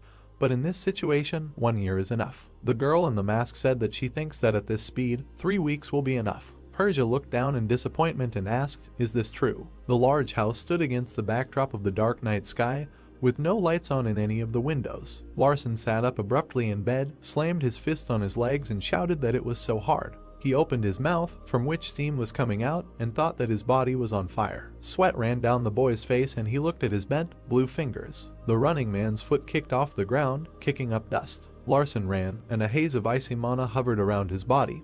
He realized that no matter how much he ran, he did not feel tired at all. He ran past green hedges against the backdrop of the rising sun towards a house on the fence of which a rooster was crowing loudly. Larson ran quickly and thought that there was too much energy in his body, it was overflowing with mana, he felt like he was about to explode. A fair-haired boy ran up to the house shouting, Confucius. The servant went outside, rubbed his eyes, yawned and said, yes, master. Larson shouted to him to take him to the waterfall. Water quickly flowed down the rocky cliff. Larson grabbed the stones along which the water flowed with his hand. He climbed up the waterfall, grabbing the ledges with his hands, and thought that this was much better. Now he was straining his body more. Larson turned around, looked at the servant and shouted that he needed weights, about 10 kilograms for each arm. A blond guy, gritting his teeth, climbs up a rock with weights on his wrists. Information is displayed on the screen. The power of martial arts protects the body. Training takes place without the use of Qingnan. The power of martial arts has been raised to the 2nd level. The stronger the strength of spirit, the better the body is protected. The use of body weight is increased to the level of a professional. Larson climbs up easily and with a smile on his face and thinks that his body has become so light.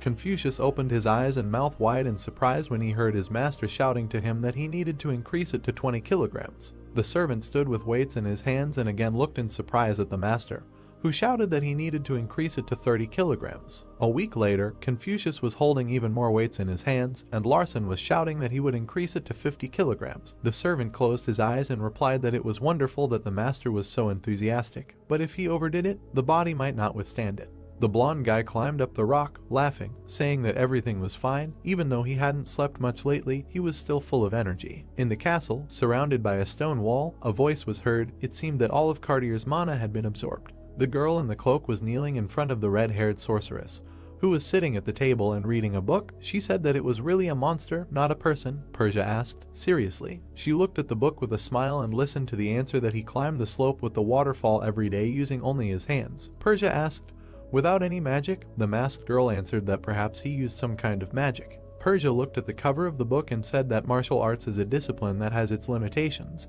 and he only follows the instructions in this book. The girl in the cloak replied that, moreover, he hung weights of 50 kilograms on himself and climbed with them. The sorceress looked away and asked again that maybe they meant 5 kilograms, and heard the answer that no, he climbed a 30-meter slope with a waterfall in 5 minutes. Persia leaned back in her chair, laughed and said that this guy has so much energy. How many more days will he live?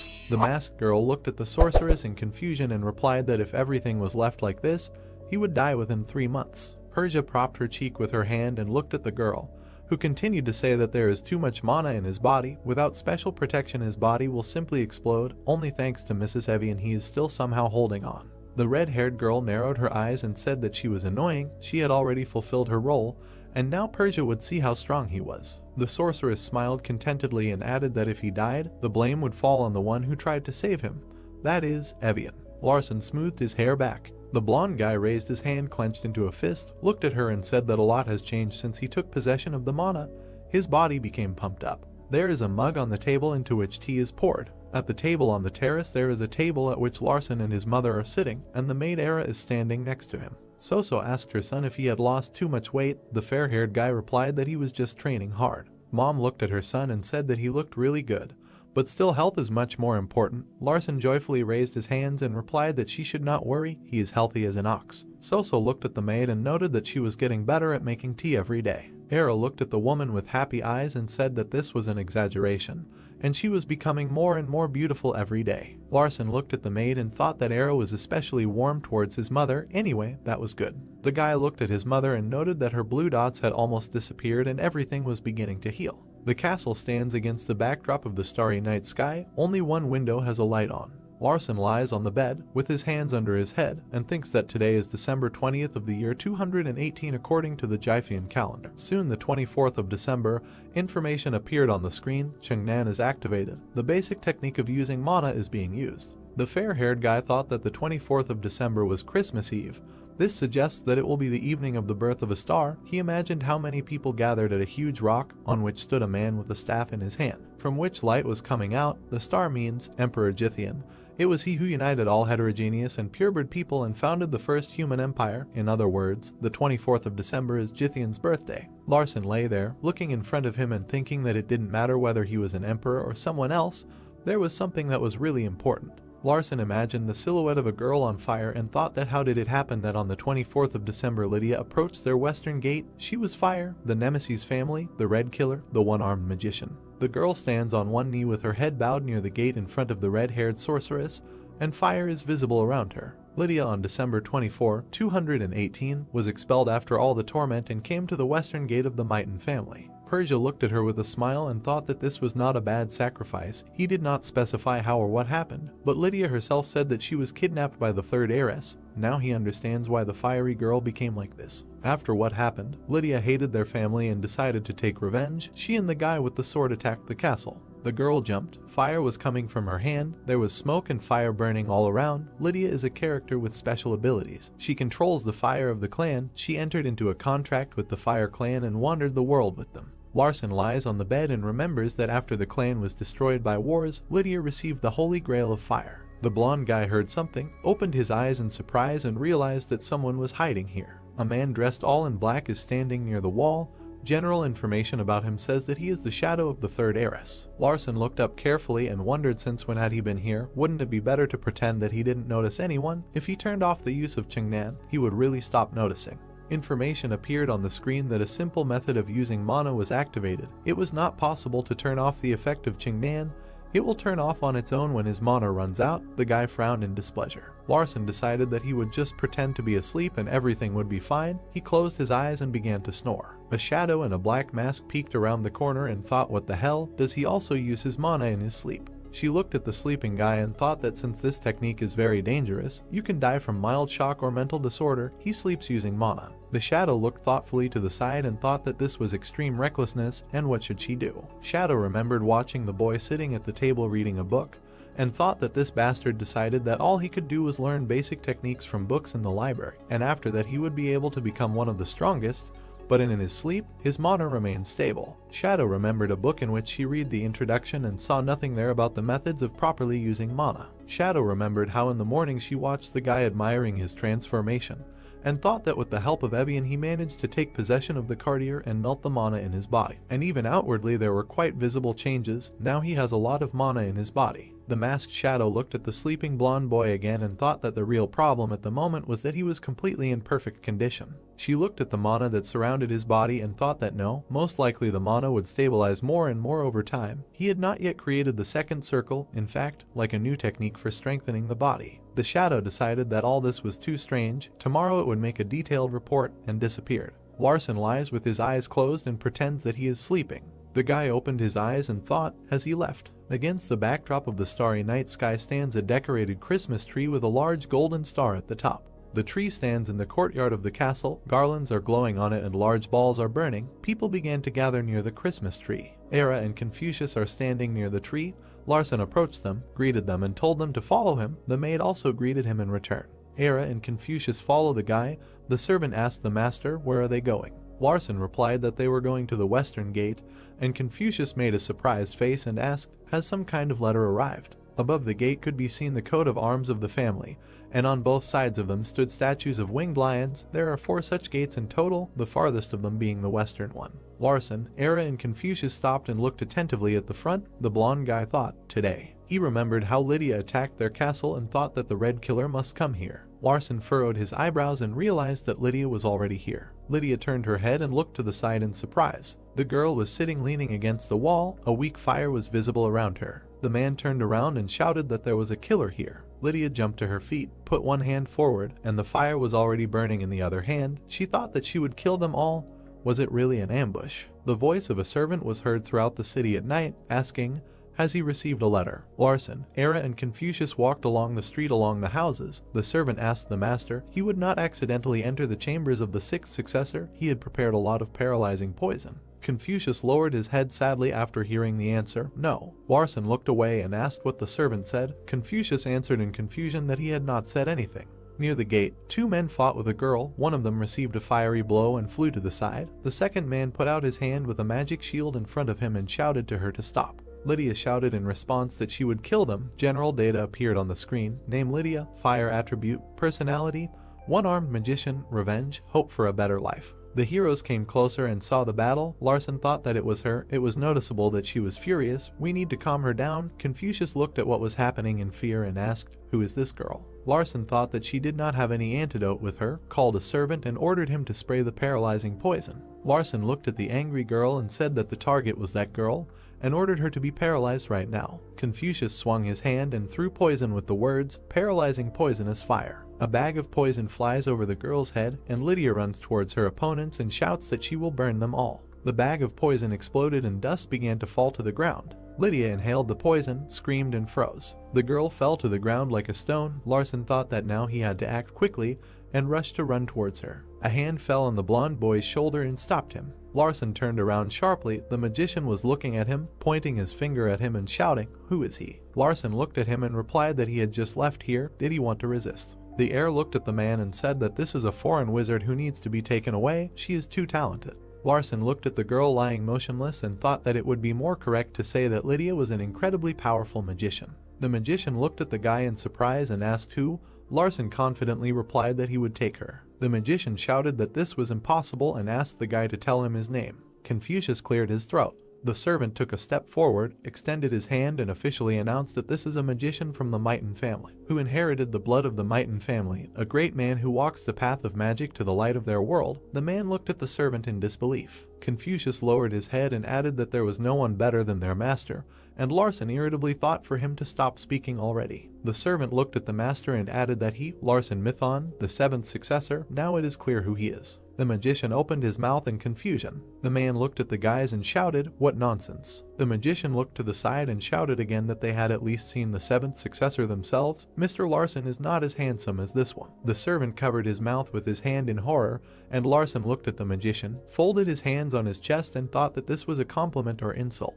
The fair-haired guy thought that he had simply lost weight, looked seriously at the magician and asked him to tell him his name, and then asked him what he thought. Could some stranger come out of the courtyard and pretend to be the 7th successor? The magician took a step forward and said that this was true, but Larson did not let him finish and said that everyone thinks that the 7th successor is an idiot and also fat, like a pig. The guy pointed his finger at himself, got angry and asked the magician, has he ever seen the 7th successor himself? If he doesn't want to die, he should apologize now. Confucius stood behind the master and proudly thought that he was so cool that there was nothing to add. Larson came closer to the magician and said that if he did not believe him, he could send someone to the main building to confirm his identity. The magician was confused, did not know what to say. And the fair-haired guy looked at him with a withering look and added that then those who did not listen to him now and behaved so arrogantly would have to be properly punished as soon as they found out that he was the real 7th successor. The man fell to his knees, bowed to the ground and began to ask for forgiveness, saying that he was very sorry. The magician raised his head and asked why he needed this girl. Larson looked down and realized that he hadn't even come up with an excuse. He thought about it. Larson smiled cheerfully and replied that she was pretty. The magician, without raising his head, said that he understood. Lydia was lying on the floor with her hands and feet tied. Her mouth was sealed with tape. She had not yet come to her senses. Larson was sitting on a chair near the wall, his arms folded across his chest, and Era and Confucius stood on either side of him. They looked at the girl lying motionless, and a note appeared on the screen, which indicated that a split had occurred, affecting the main story. Larson looked attentively at the screen and thought, a split? The future has changed because of one detail. Lydia suddenly opened her eyes and looked ahead in surprise. She sat on her knees and began to utter incomprehensible sounds. Larson looked at her and thought that he did not understand, but it seemed to him that she was cursing him.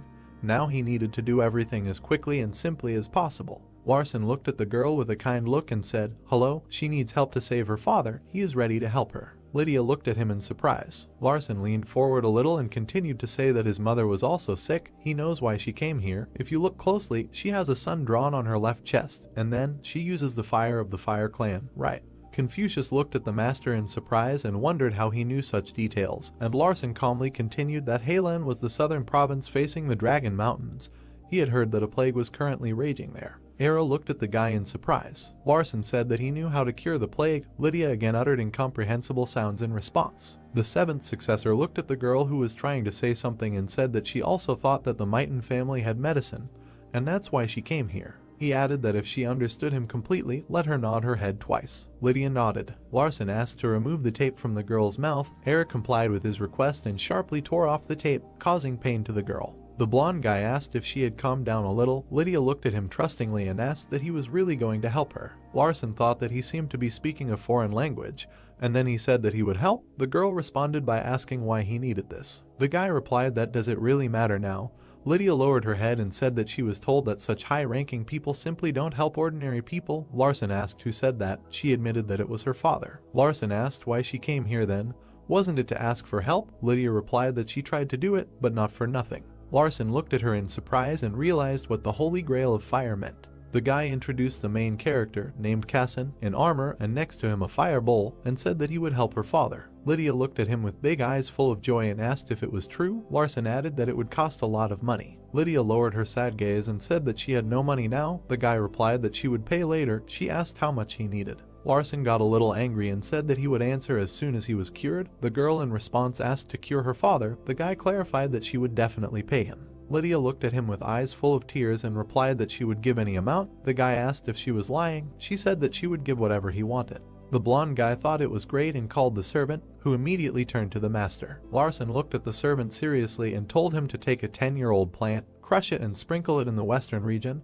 If this composition gets into Helan within 18 minutes, the plague will be quickly cured. Confucius opened his eyes wide in surprise and said that this is a rare plant. Could he explain its effect to him? Larson looked at the servant irritably and said that not now, and ordered him to do what he said. Confucius looked ahead in confusion. The servant fell to his knee, bowed and said that it was good. He understood him. The master looked at him and thought that this was not bad, so he quickly resigned himself. Era asked permission to ask a question. Larson turned to her and asked what. He wanted to know how he found out about the treatment. The maid opened her eyes in surprise and said that yes, she was very interested in where such information came from. Larson looked to the side and replied that he was Mighton. Era looked at the gentleman, who was sitting on a chair with an important look, folding his arms on his chest, and said that he studied well. She was happy for him. Larson remembered him standing on the bare ground, a strong wind blowing, fluttering his cloak, and thought it was arrogance. He liked to study. He often remembers his childhood days. Larson looked at the girl with a smile, called her by name Lydia, and said that he would free her now. The girl looked at him in surprise, and then she jumped up and screamed, "What?" The guy was a little scared by her action. She lowered her head, looked at him with an angry look and said that she had never told him her name. How did he know? The seventh successor realized that he had made a mistake. Fire began to burn around the girl. Larson said to himself, "Don't panic," looked at the girl and asked how strange it is that he knows her name. Lydia looked at him carefully and said that yes, very much. And the guy responded by asking whether it was strange that he guessed about her intentions from the beginning. She agreed that it was strange. Larson continued, "Isn't it strange that he told some of the secrets of the Mighton family?" The girl looked away and replied that it was strange. The guy continued to ask, "Is it not strange that now everything is moving in her favor?" Lydia looked at him and answered that it was strange. Larson leaned forward and asked again that she had come here to save someone dear to her. The girl lowered her head sadly and answered that yes. Lydia looked down and heard the question, then she understands what kind of mercy he showed her now. The girl asked for forgiveness. He asked again, "What?" and she repeated that she was asking her to forgive her. Larson came closer to her, put his hand to her ear and asked, "What?" He didn't hear her well. She, without raising her head, screamed that it was all her fault, and again asked for forgiveness. The blonde guy straightened up, looked at her and thought that was enough and said that he accepted her apology. Lydia looked at him and asked that now she can go home. Larson remembered her fight with the guards and asked, but she didn't think about the consequences because he attacked the Mighton's house and also rushed at their guards. He asked her what the guards told her when she told them that she had come to save her father. Lydia sadly lowered her head and replied that they said that she was just a simple person, and no one would help such a person, and they began to laugh at her and by her father. The Mightons don't care whether her father dies or not. Larson looked away sadly. Lydia rubbed her wrist where the rope was and added that that was why she was angry. She lowered her head and cried bitterly, saying that her father is the only person who is so close to her, so she cannot let him die. Without turning his head, Larson turned to the maid with a request to free the captive. Era replied, "Yes, sir." Lydia wiped her face with her hands, saying, "Who are you and why are they helping her?" The blonde guy looked at her and replied that he was Larson Mighton. Lydia looked thoughtfully to the side, put her finger to her chin and thought, Larson Mighton. She realized who he was and looked at him in surprise. Lydia pointed her finger at him and said, "What do you mean he's that goofy?" The servants behind the master looked at each other, and he knitted his eyebrows and calmly asked that she had really heard rumors. The girl replied that yes, she had heard that he was the most vile of the successors. Lydia laughed joyfully and said that it turned out that this was not at all true. He was a good person.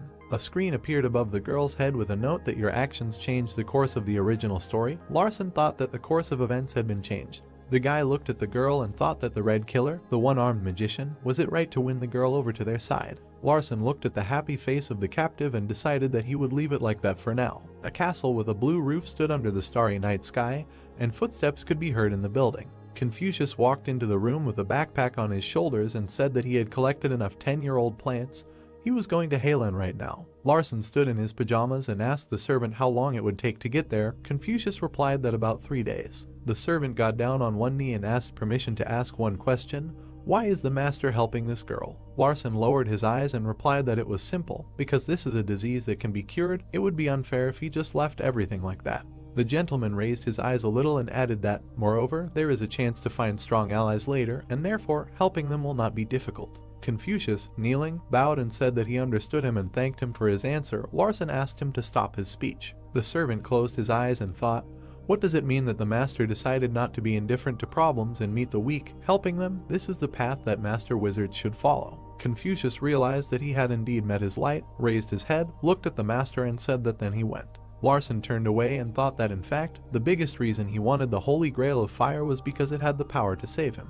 2 days later the castle stood under a clear blue sky with white clouds floating across it. The maids who were wiping the dust looked in surprise at the girl who came in with the words, "Has the pig found a new toy?" Red-haired Persia came into the room. She smiled and said, "Well, let's see what kind of toy the dog got for himself." She looked to the side in surprise. Persia saw a fair-haired guy and said who he was. She doesn't remember that there were such handsome men in their family. The guy looked at her carefully and replied that he was Larson Mighton, her younger brother. Persia folded her arms over her chest, saying that this is so much fun. In fact, he surprises her more and more. It seems he has his own secrets. Larson looked thoughtfully to the side and replied that he really had nothing to hide, but thought to himself that except that he was the creator of this world. Persia took his chin and pulled him towards her, saying that not only that, but why is his face so sweet and beautiful? The sister looked at him and thought that she felt her body go numb, and the inscription appeared on the screen, "The power of martial arts protects the body." Larson narrowed his eyes, looked at her and thought that they had just met their eyes, and his combat abilities were activated automatically. Persia asked him if he had fun in his 3 weeks. The sister stroked his head, smiled and added that he was great. If he grows up to be as handsome, his sister will love him. The guy stood with a very dissatisfied face. Larson removed her hand from his head and said that he did not need it. She asked why, and he thought that he was sure she was testing him again. The brother looked at her and replied that he would either become her main rival or they would cooperate, so he would not promise her anything. Persia smiled in response and said that he was so cute. If you cut your hair a little and dye it, you will get the best a real work of art. Larson opened his mouth and looked at her angrily. The guy took a confident step forward and told her to stop joking. She laughed cheerfully and replied that he thought she was joking. Persia raised her hand and said that moreover, she wanted to see the toy that he took for himself. Larson thought, Lydia, why, wants to take it. Larson remembered the girl in the flame of fire and thought that Lydia is a magician with unrivaled fire-related talent, and her sister's talent is very similar, so she wants to get her. He won't let it happen like in the original story. The brother looked seriously at his sister, raised his hand clenched into a fist, and confidently said that this was his toy. Persia asked, "What?" Larson knitted his eyebrows and said even more confidently that this was a toy that he picked up himself. He was not going to do what his sister told him. Persia raised her hand and the room was filled with red streams of mana. She angrily asked what he said. Information appeared on the screen that the basic technique is the power of martial arts, resisting external energy. The sister lowered her head a little, looked at her brother and thought that he dared to resist. Even he would not be able to resist her. He did not have enough skills. Once again, a message appeared on the screen that simply using mana activated Chengnan. Larson crossed his arms in front of him. His mana appeared around him. He thought that her mana was so strong. Persia calmed down, looked at her brother and said that she would give him one last chance. Larson looked at her and asked, "Last chance?" She asked him, did he learn martial arts? The brother replied that yes, he learned to use the basic level. The sister raised her index finger up and a white fire appeared on the tip. She said that she would fight him with only one finger. She would use simple magic. Larson tilted his head and asked that he also studied martial arts. The sister replied that she did not read much. She read the book for about 5 minutes and then she got tired of it. The brother, without raising his head, smiled slightly. Larson assumed a fighting stance, raised his fists and said that he would then do everything possible to defeat her. Persia ran her finger in the air and a fiery streak formed behind it. She said that their youngest is very smart, she likes it. Larson looked in surprise at the fiery snake approaching him. Information appeared on the screen that Chengnan had detected false illusions. Larson clenched his teeth and raised his fist to attack. The brother struck. Persia smiled and thought that he had definitely become stronger and then offered to defeat her. Then she would not take away his toy, but he would have to do his best. Larson knitted his eyebrows and looked carefully in front of him. The brother looked at the smiling face of his sister, who said that if he loses, his toy will be broken. Persia and Larson meet in the living room. Persia looks at Larson with a smile. Larson frowns and says he will do everything possible to win her. Persia, smiling and thinking, says someone like you is going to defeat me. Even the 5th and 6th successor could not do this to me. Larson jerked closer to Persia, swinging his hand, after which Persia dodged and spoke too slowly, and she delivers a super strong blow to Larson with her ability. After that, Larson reflects Persia's blow and throws him back 5 meters. Persia, with a grin on his face, extends his hand, thinks and says to destroy him, "It won't be difficult for me." Persia, thoughtfully, says what she sees is that he has learned defensive martial art, or she is mistaken that he did not waste his time. Larson, clenching his teeth and crossing his arms, deflects Persia's blow. Persia, with a grin on her face, looks at Larson, who bends his knees and looks at her and says thoughtfully, even if he could gain time, this fight is unlikely to be in his favor. Larson, gritting his teeth, realized that their difference in skills was too great to dodge and fight at the same time. A system message appeared in front of Larson. Just a way to use mana, a strong will protect your body. Larson, clutching his teeth, thoughtfully says that he was hit with just one finger, and his body seemed to be about to break. A system message appears in front of Larson. Mana refining technique, energy circle, mana refining technique restores your body. Larson runs towards Persia with a menacing face and says, "I only have one chance." A system message appeared in front of Larson. The body balance technique for beginners has been activated. Larson runs as fast as he can and sees Persia's legs in front of him and says his target is the right leg. Larson grabs her right leg and they both fall to the ground. After Larson knocks Persia down, a look of shock appears on her face. A system message appears in front of Larson. The body balance technique for beginners is activated on a permanent basis. And Larson, with a menacing face, strikes with his right hand.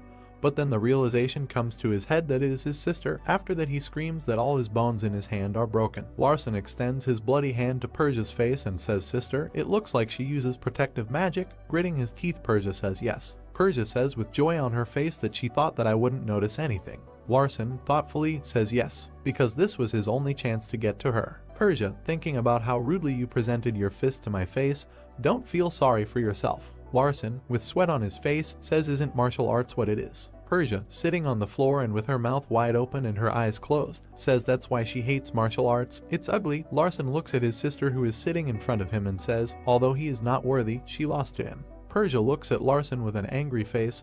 Taking Larson's bloody hand, she thinks and says this. Reaching out her hand, Persia lifts Larson above her with her ability and throws Larson violently into the distance. After Persia pushed Larson away, he began to bleed from his mouth and, thinking, Larson said, "You won." Persia, looking at her brother, says that she is not interested in your toys, but in her conditions it was that she cannot be interested in you. Persia swung her hand and pushed Larson away, thinking as she was told, his body changed. Thoughtful, Persia said, even though it was just one index finger, Larson absorbed such destructive power within and attacked Persia. Persia, thoughtfully, said that she became very curious to know what his full power was, because his last blow was very weak. Finally, Persia looked menacingly at Larson and said, "See you later, brother." Larson, with an angry face, is on one knee near the flames of the fire. Persia, with a stony face, walks through the hall where the flames are burning and, thoughtfully, says that she is also interested in the fact that how Larson spent all her mana. Persia, leaving the house where the flames were burning, thinking, said how Larson intentionally did this. Persia had heard before that there was such a magician which could absorb mana,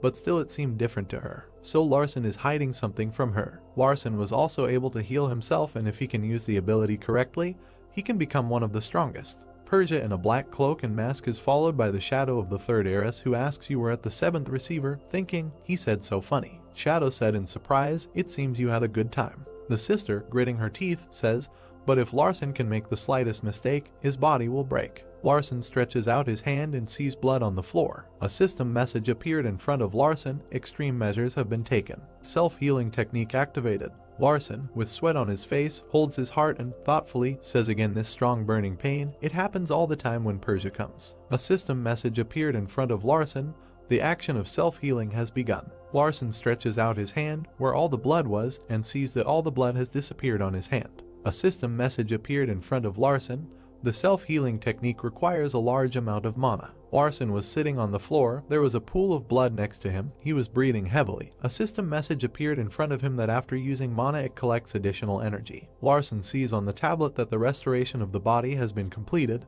and his body begins to regenerate. A system message appeared in front of Larson, body regeneration is painful. Larson lies on the floor and writhes in pain. Larson, with an angry face, thinks that he needs to be warned about this in advance. He thinks his body is breaking into pieces. Black liquid pours from the ears, eyes, and mouth. Larson puts his hand on the ground and a system message appears in front of him. Automatic activation of self-healing for beginners. Larson thought and said that his bones are broken, they do not recover so quickly. A system message appears in front of Larson. Basic martial arts. Strong will infuses his body with regeneration. It is just the way he uses mana that controls the mana. Then two girls, Era and Lydia, come to Larson. They see Larson writhing in pain and Era thinks that it doesn't look like poison. Poison doesn't have such a strong smell, the smell of decomposition. A system message appears in front of Larson. Restoration of the body requires a large amount of mana. He pulls up his hand and thinks where all his mana is going. A system message appears in front of him. Not enough mana. If mana is not restored, body regeneration will stop. If regeneration stops, this can lead to serious consequences. Larson, looking down, writhes in pain and thinks that he has no more mana left. Suddenly Lydia begins to help him. A system message about mana absorption appears in front of Larson, and thoughts about Lydia's red flame and her help arise in his head. The regeneration of Larson's body was complete. Larson stood near the flame in torn pants, looking forward. A system message appeared in front of Larson.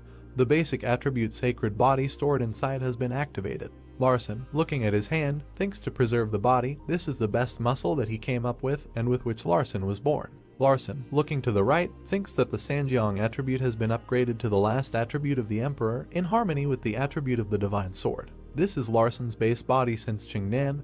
Why do I have all the main characters' items? Larson, looking at Era and Lydia, says bring me my clothes. Kara, looking at Larson, clasping her hands, says okay. Larson thinks about it and says something is wrong with this world. Lydia thought about it and said the truth, everything is fine with my father. Era, looking at the amazing Lydia, says yes, I received the letter. Lydia says with admiration that it's true, my dad's handwriting. Era, thinking in her thoughts, said what she said in Lydia's father's letter, that all her villagers recovered, all the plague disappeared, thanks to the seventh receiver, who found a cure. Lydia, with tears in her eyes and a smile, looking at the letter, says thank God. Larson, looking at Lydia and thinking, says this is such a pleasant feeling. Lydia, opening her mouth wide, says that she owes you for the help she provided. Larson says help in surprise. Already despite Larson, who is standing in front of her, he says yes, because you saved my people. Larson, looking at her, says, well, nothing. Lydia frowned, shyly taking her hands into fists and bringing them to her face and said, I want to be your assistant with my fire attribute.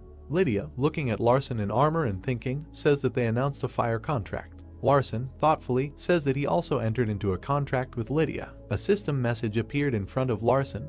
The contract of fire of the Fire Clan is a promise made for life. To someone in his life, the one who concluded the fire contract lights his own flame. The Fire Clan considers this a contract for life. Larson, standing in the temple, looks at Lydia and thinks if he concludes a fiery pact here, then his plot may completely change. Larson, opening his mouth with sweat on his face, thinks the Red Magician, who will become Kassan's most powerful ally, We'll go over to the other side. Larson in his thoughts thinks Cassensade is at least aware that my life will be under threat, and then Larson will not be able to live to be 17 years old, or he will die at the hands of Cassensade himself. Larson, looking at Lydia, raising his hand to his mouth, says, if you really want this. Lydia closed her eyes with a smile on her face. Lydia, looking at Larson with her mouth wide open, holding out her hands, says, yes, this fire clan swears to give their life for you and let his fire inside burn forever. Larson, frowning his eyebrows and opening his mouth wide, shouted, this is the fire contract. The system message Chengnan interprets. New information appears on the tablet. The main plot of the story is changing. Larson, opening his eyes, sees that a system message appears in front of him. A new controlled fire technique is opening. Lydia pushes off the stones, reaches out her hand, takes fire into it and says when he wrote the novel, Lydia was a merciless magician. She felt uncontrollable anger. A system message appears in front of Larson. The technique of unrestrained control is an explosion of the mana of the bearer of fire. You will have the power of fire control. The bearer must die to obtain it. Larson looks forward with a menacing face and thinks, wait a minute, die. Larson with an angry face and then shouts, hey, wait a minute, I don't want Lydia. Lydia extends her hand and says why he doesn't want to conclude. On the contrary, it's good. Larson, with sweat on his face, says no, this is not good. Lydia's dad said that he would definitely be happy about this. Larson shouts, then tell me why I should be happy. Lydia, with sweat on her face, is afraid to answer him. Larson screams at Lydia in horror, hey, listen to me, if you become my fire assistant, then you will have to sacrifice your life for me. Lydia says to donate, that's good. Larson, looking at the cheerful Lydia, says this why. Lydia answers him with a smile on her face because it's great. Larson, with sweat on his face, says if suddenly she changes her mind, then he won't be able to do anything. Lydia tells him what this means. It means that I won't be able to stop you. A system message appears in front of him. Side effect, death of the carrier. Larson crosses his arms and says you will die. Lydia tells him it's okay if she dies for him. It will be an honor for her. Lydia answers thoughtfully and calls it a sacrifice for the greater good. Larson, putting her hand on her face, thinking about her thoughts, says God, she doesn't understand anything at all. Larson answers Lydia that he does not want to kill her and take responsibility for it. Lydia, opening her mouth wide, put her hand on Larson's shoulder and says you have so many worries, but you won't even remember about my death. Larson, thoughtful in his thoughts, answers, the more he talks to her, the more it seems to him that he is driving himself deeper. Larson grabs Lydia's hand and says listen. He looks at Lydia and says, you are only 9 years old, you are still too young to be my assistant. It is already obvious that age has no meaning in the fire contract. Larson, look at Lydia, tells her that he is not a member of the Fire Clan, so he doesn't need their rules. Lydia, looking at Larson, replies that imposing is bad. He answers her yes, that's right, he doesn't want it to happen this way. Lydia replies that it means Larson didn't like her. Larson, squinting one eye, tells Lydia that the thing he doesn't like is that this is too much responsibility for him. He tells her that she is too young and does not understand what she really wants. Lydia, put it in your head, answers him okay, then she will wait. The system message fire contract terminated appears on the tablet. Lydia stood on the street looking at Larson. She answered him that he really liked her. Larson answered her why such questions. Lydia answered him.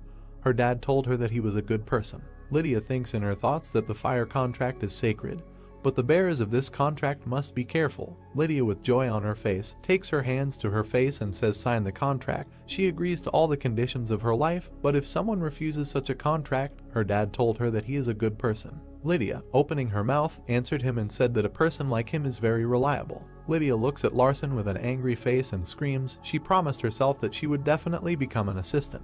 Lydia, looking up, reaches out with both hands and breaks the chocolate bar in half. Lydia says she really is so delicious. Lydia, sitting on the bed, looks at Larson and says that Dad also sometimes gives her chocolate. Why are you so kind? Larson answers her, Lydia, you also helped me recently. Lydia tells him the truth. Lydia answers him in surprise, oh, I definitely forgot. Larson, looking at the table, thinks in his thoughts and says the Holy Grail of Fire. This is a sacred attribute that is kept by the Fire Clan. Larson thinks in his thoughts and says he must be lying in the Dragon Mountains not far from Huron. In his thoughts he sees a cross, and near the cross there is a pile of stones. This is a small stone tomb that can only be activated by a person from the Fire Clan. The Holy Grail of Fire is kept there. Lydia, looking at Larson, says that they have a lot of interesting things in the village. Larson, looking at Lydia, says yes. Lydia answers him, yes, Dad told me a lot. Larson actually answers her. Lydia, looking at Larson, says, but she doesn't remember what it's called. Larson, looking at Lydia, scratches his forehead and says exactly. Lydia remembers that this is a very beautiful bowl. Larson says in his thoughts that it seems to him that Lydia will not be able to help him. Larson frowns and closes his eyes, thinking that he needs to once again learn about the Holy Grail of Fire in Chinen. A system message appears in front of Larson. The Holy Grail of Fire, which can create water for 100 years. Water had the ability to cleanse as well as burn away all pests entering the body and mind. Larson's face is lit with a thoughtful look. To sum it up, I won't kill and no magic will hurt. At least eating spoiled food will not cause stomach pain. This is an ideal power for a magician. Larson turns back and says, "Let's go, Lydia." Kara, looking at Larson, says, "Sir, I should call the keepers of the hobios." Larson, covered in sweat and lost in thought, is burning. Oh, exactly. Members of his family should always take a hobio's guardian magician with them whenever they go outside the house. It doesn't matter what territory they come from. Larson takes his right hand and brings it to his face and thinks why he said that he was going to the city of Lydia. He thinks how they will react to the fact that he went to take away the beautiful cup. Firstly, he won't lie. Larson then walks along the roof, frowning, thinking perhaps the magician of the 7th department will be nearby for 24 hours while he is away from home. Secondly, his brothers become another problem. Because of the war of inheritance, it is only natural that they will go against him and look for strong comrades. Larson is not going to give up the Holy Grail of Fire. Larson, looking at Era, stomps his left foot on the floor and thinks that he is risking his life in the Holy Golem. What should he do? We are taken to the Guardian Magician. His name is Jael. He is wearing a black cloak. Jael has a very terrible relationship with Larson. Jael, looking to the left with frowning eyebrows, says that this mediocrity chose me as a hobiope. Larson held the gray-haired man by the cheeks, who sat on his knees in front of him and told him that he was just a guard dog and Larson himself was his master. He looked at him and continued to shout at him to close his eyes if he understood his words. Holding his head, he wondered what he was doing when he was 6 years old and realized that all hobopes are archmages of the 7th circle and higher. They stood near the door and the maid asked what happened to him. She listened with a surprised face to what he said, what he needed from her, that she prepare documents as well as chocolate, but she understood that he did not look alarmed for this reason. We are shown how someone puts a stamp on documents and it is told that they are completely ready. We are shown the same gray-haired man who was kneeling, who stood in front of the palace. He walked forward confidently, clenching his fists, and he was the hobop of the Mighten Jappel family. Larson, standing on the balcony, noticed Jappel and greeted him. He looked at him with a smile on his face and a kind look. Jappel was very angry to see him, but gritted his teeth and greeted Larson. Going up to his balcony, he said that he had changed quite a lot since the last time he saw him, to which he received the answer that, perhaps, he had changed quite a bit. He looked at Larson with a dissatisfied look and said if he could ask him something, but Larson interrupted him and said that he wanted to ask why he chose him. Looking to the side, he heard Jappel say that he was a simple watchdog, to which Larson remembered that the 7th circle has a good memory. With his arms outstretched on the balcony, he said that he was the owner and he needed to be protected. These words hurt Jappel so much that he was ready to tear him apart. Larson stood very confidently on this balcony and thought that Jappel, although he was a magician of the 7th circle, was scared right now, but the main thing was not to show it, and then he said that of all the dogs, Jappel would be the most reliable. Jappel looked at him in surprise and asked him that he trusted him, to which he received the answer that he trusted me very much. Making a malicious look, he clarified that he was joking, and then said that his hobop Jappel was very greedy. Jappel stood in the middle of two people, a man and a woman, and it is said that he himself is a very greedy magician, so Larson can trust him more than anyone else, since now their interests coincide, and in general he was initially loyal to the 4th successor Saron, but then he was the dog of the 2nd successor of Ibelia. They stood opposite each other, and Jappel asked if the fact that he chose him was due to his greed, to which Larson replied that he guessed right the first time, so at one point he would definitely come in handy and help him. Jappel began to smile maliciously, but without showing it, and thought that Larson was so helpless when suddenly the smile from his face was erased every second. Because Larson said that he had heard that Jappel immediately serves 2 successors at the same time, his brother and little sister. Bowing his head, Jappel clenched his fists and said that he was also a deceiver, but he was not going to make excuses at all, to which Larson added that he didn't really try to hide it. Proudly raising his head up, he looked forward while Larson asked him that he should be loyal to one master. Isn't that right? To which he received the answer that it is so. With a very confident look, Larson bowed his head and said that as a member of the Mighten family, he was his master, so Jappel should obey him. Standing at attention, Jappel said that he understood him, but he himself was thinking that this boy was really the same. He could not understand, so what happened to him? He saw a smooth magic circle inside Larson and thought that there were rumors that he had defeated the 6th successor, but no one taught him magic, and despite this, he had such a perfect circle. He looked closer and closer at this circle, thinking that what is even more convincing is that this is an unusual circle, and the ring itself is one. But there is even more mana in it than in 2 circles, and even the second successor of Ibelia cannot hold so much mana in 1 circle. We see that building again, and the thoughts of Jappel, who was thinking that we need to be more vigilant, because there is clearly something unclean in it. The 3 of them walked in the middle of some forest, while Lydia sang songs and told her daddy to wait for them. Larson stood behind her as they walked to some village, and thought that this was Lydia's hometown called Huron. It represented a huge fire bird, and it is narrated that the fire clan living in Huron had powerful powers to rule the continent since ancient times, but the fire god Phoenix, whom they worshipped, absorbed the divine power, and the people found themselves on the path of decline. A passing dog began to growl at Larson, and he thought that this place, no matter how you look at it, resembles the outskirts of Korea. Lydia began to draw a huge amount of air into her chest, then began to call her father right across the entire village. Larson closed his ears and closed his eyes from such a loud noise. We see how Confucius ran to him in a hurry. He was very tired from running so fast and stood right in front of Larson, saying that he didn't know that the gentleman was coming, so he couldn't meet them in advance, and then Lydia asked him where her father was. As soon as he answered a few words that he was at home, Lydia did not even listen to him and simply ran in that direction. Confucius turned sharply and began to run after her, saying that they should go together. Jappel looked at him with contempt. He immediately remembered Larson's words while they were standing on the balcony that he would definitely need it. Jappel began to bare his teeth in anger, thinking that he couldn't believe it at all. By that time, Lydia had already run to her father and jumped into his arms. Larson and the others approached them, and Lydia, along with her father, bowed and thanked Larson himself. Jappel looked at the joyful Lydia and thought that Manhwa and the fiery power in the body of this 9-year-old girl were difficult to see. So, did Larson really manage to do what he said? And after these thoughts, Lydia said that Larson was really good, so they came here so that she would give him gifts. The father, with a smile on his face, began to stroke his daughter and said that one must always pay for salvation. Jappel thought incredulously that they really thought he was good, and what that even meant was that she was a gift. He looked at the rest of the villagers, who were standing with smiles on their faces, and thought that just by looking at these people, everyone was favoring this little devil. So what did he do for them? But then interrupted himself, saying that now it was important to find out what he wanted. He peered at Larson and realized that he was very cunning, because no one knows what he did then, since it happened in the first place. Lydia grabbed Larson's hand and told him to follow her, because she would give him a gift. They ran under the sun's rays in the middle of the forest. Jappel looked at them in surprise and did not understand what was happening. They came to some stone grave with a cross, and Lydia said that they were there. Larson looked at this grave and did not understand what she wanted to show him. Lydia herself began to use her fire magic and hummed a quiet melody with a smile on her face. These same stones began to burn with fire and rise into the air, then fell down with a roar from Lydia's magic. A small goblet of fire begins to fly out of these stones. Lydia held this cup in the air while the guys were very surprised by it.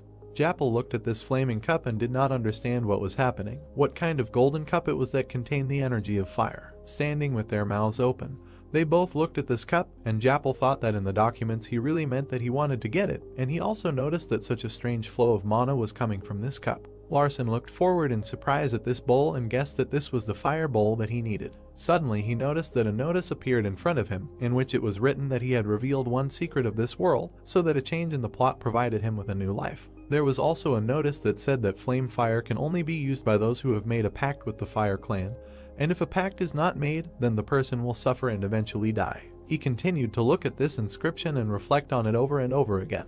This notice was right above the fire bowl that Lydia was holding, and he was thinking about whether he should make a pact in order to drink this water. Another system message appeared, in which it was written that the fiery water contained in this grail tends to oxidize upon contact with external air. Larson looked at this water and realized that over time it would simply become ordinary water, so he did not have time to think. He remembered how Lydia hid her magic uncontrollably, and thought that if he made a contract, he would have to control her, and even Casson had a hard time controlling her. Would he even succeed? He and Lydia looked ahead in surprise, and he kept thinking that there was no guess what he would do if he were in the place of writer Cha Sung-min. We got plenty more where that came from. Hit the subscribe button and stay tuned for even more amazing content.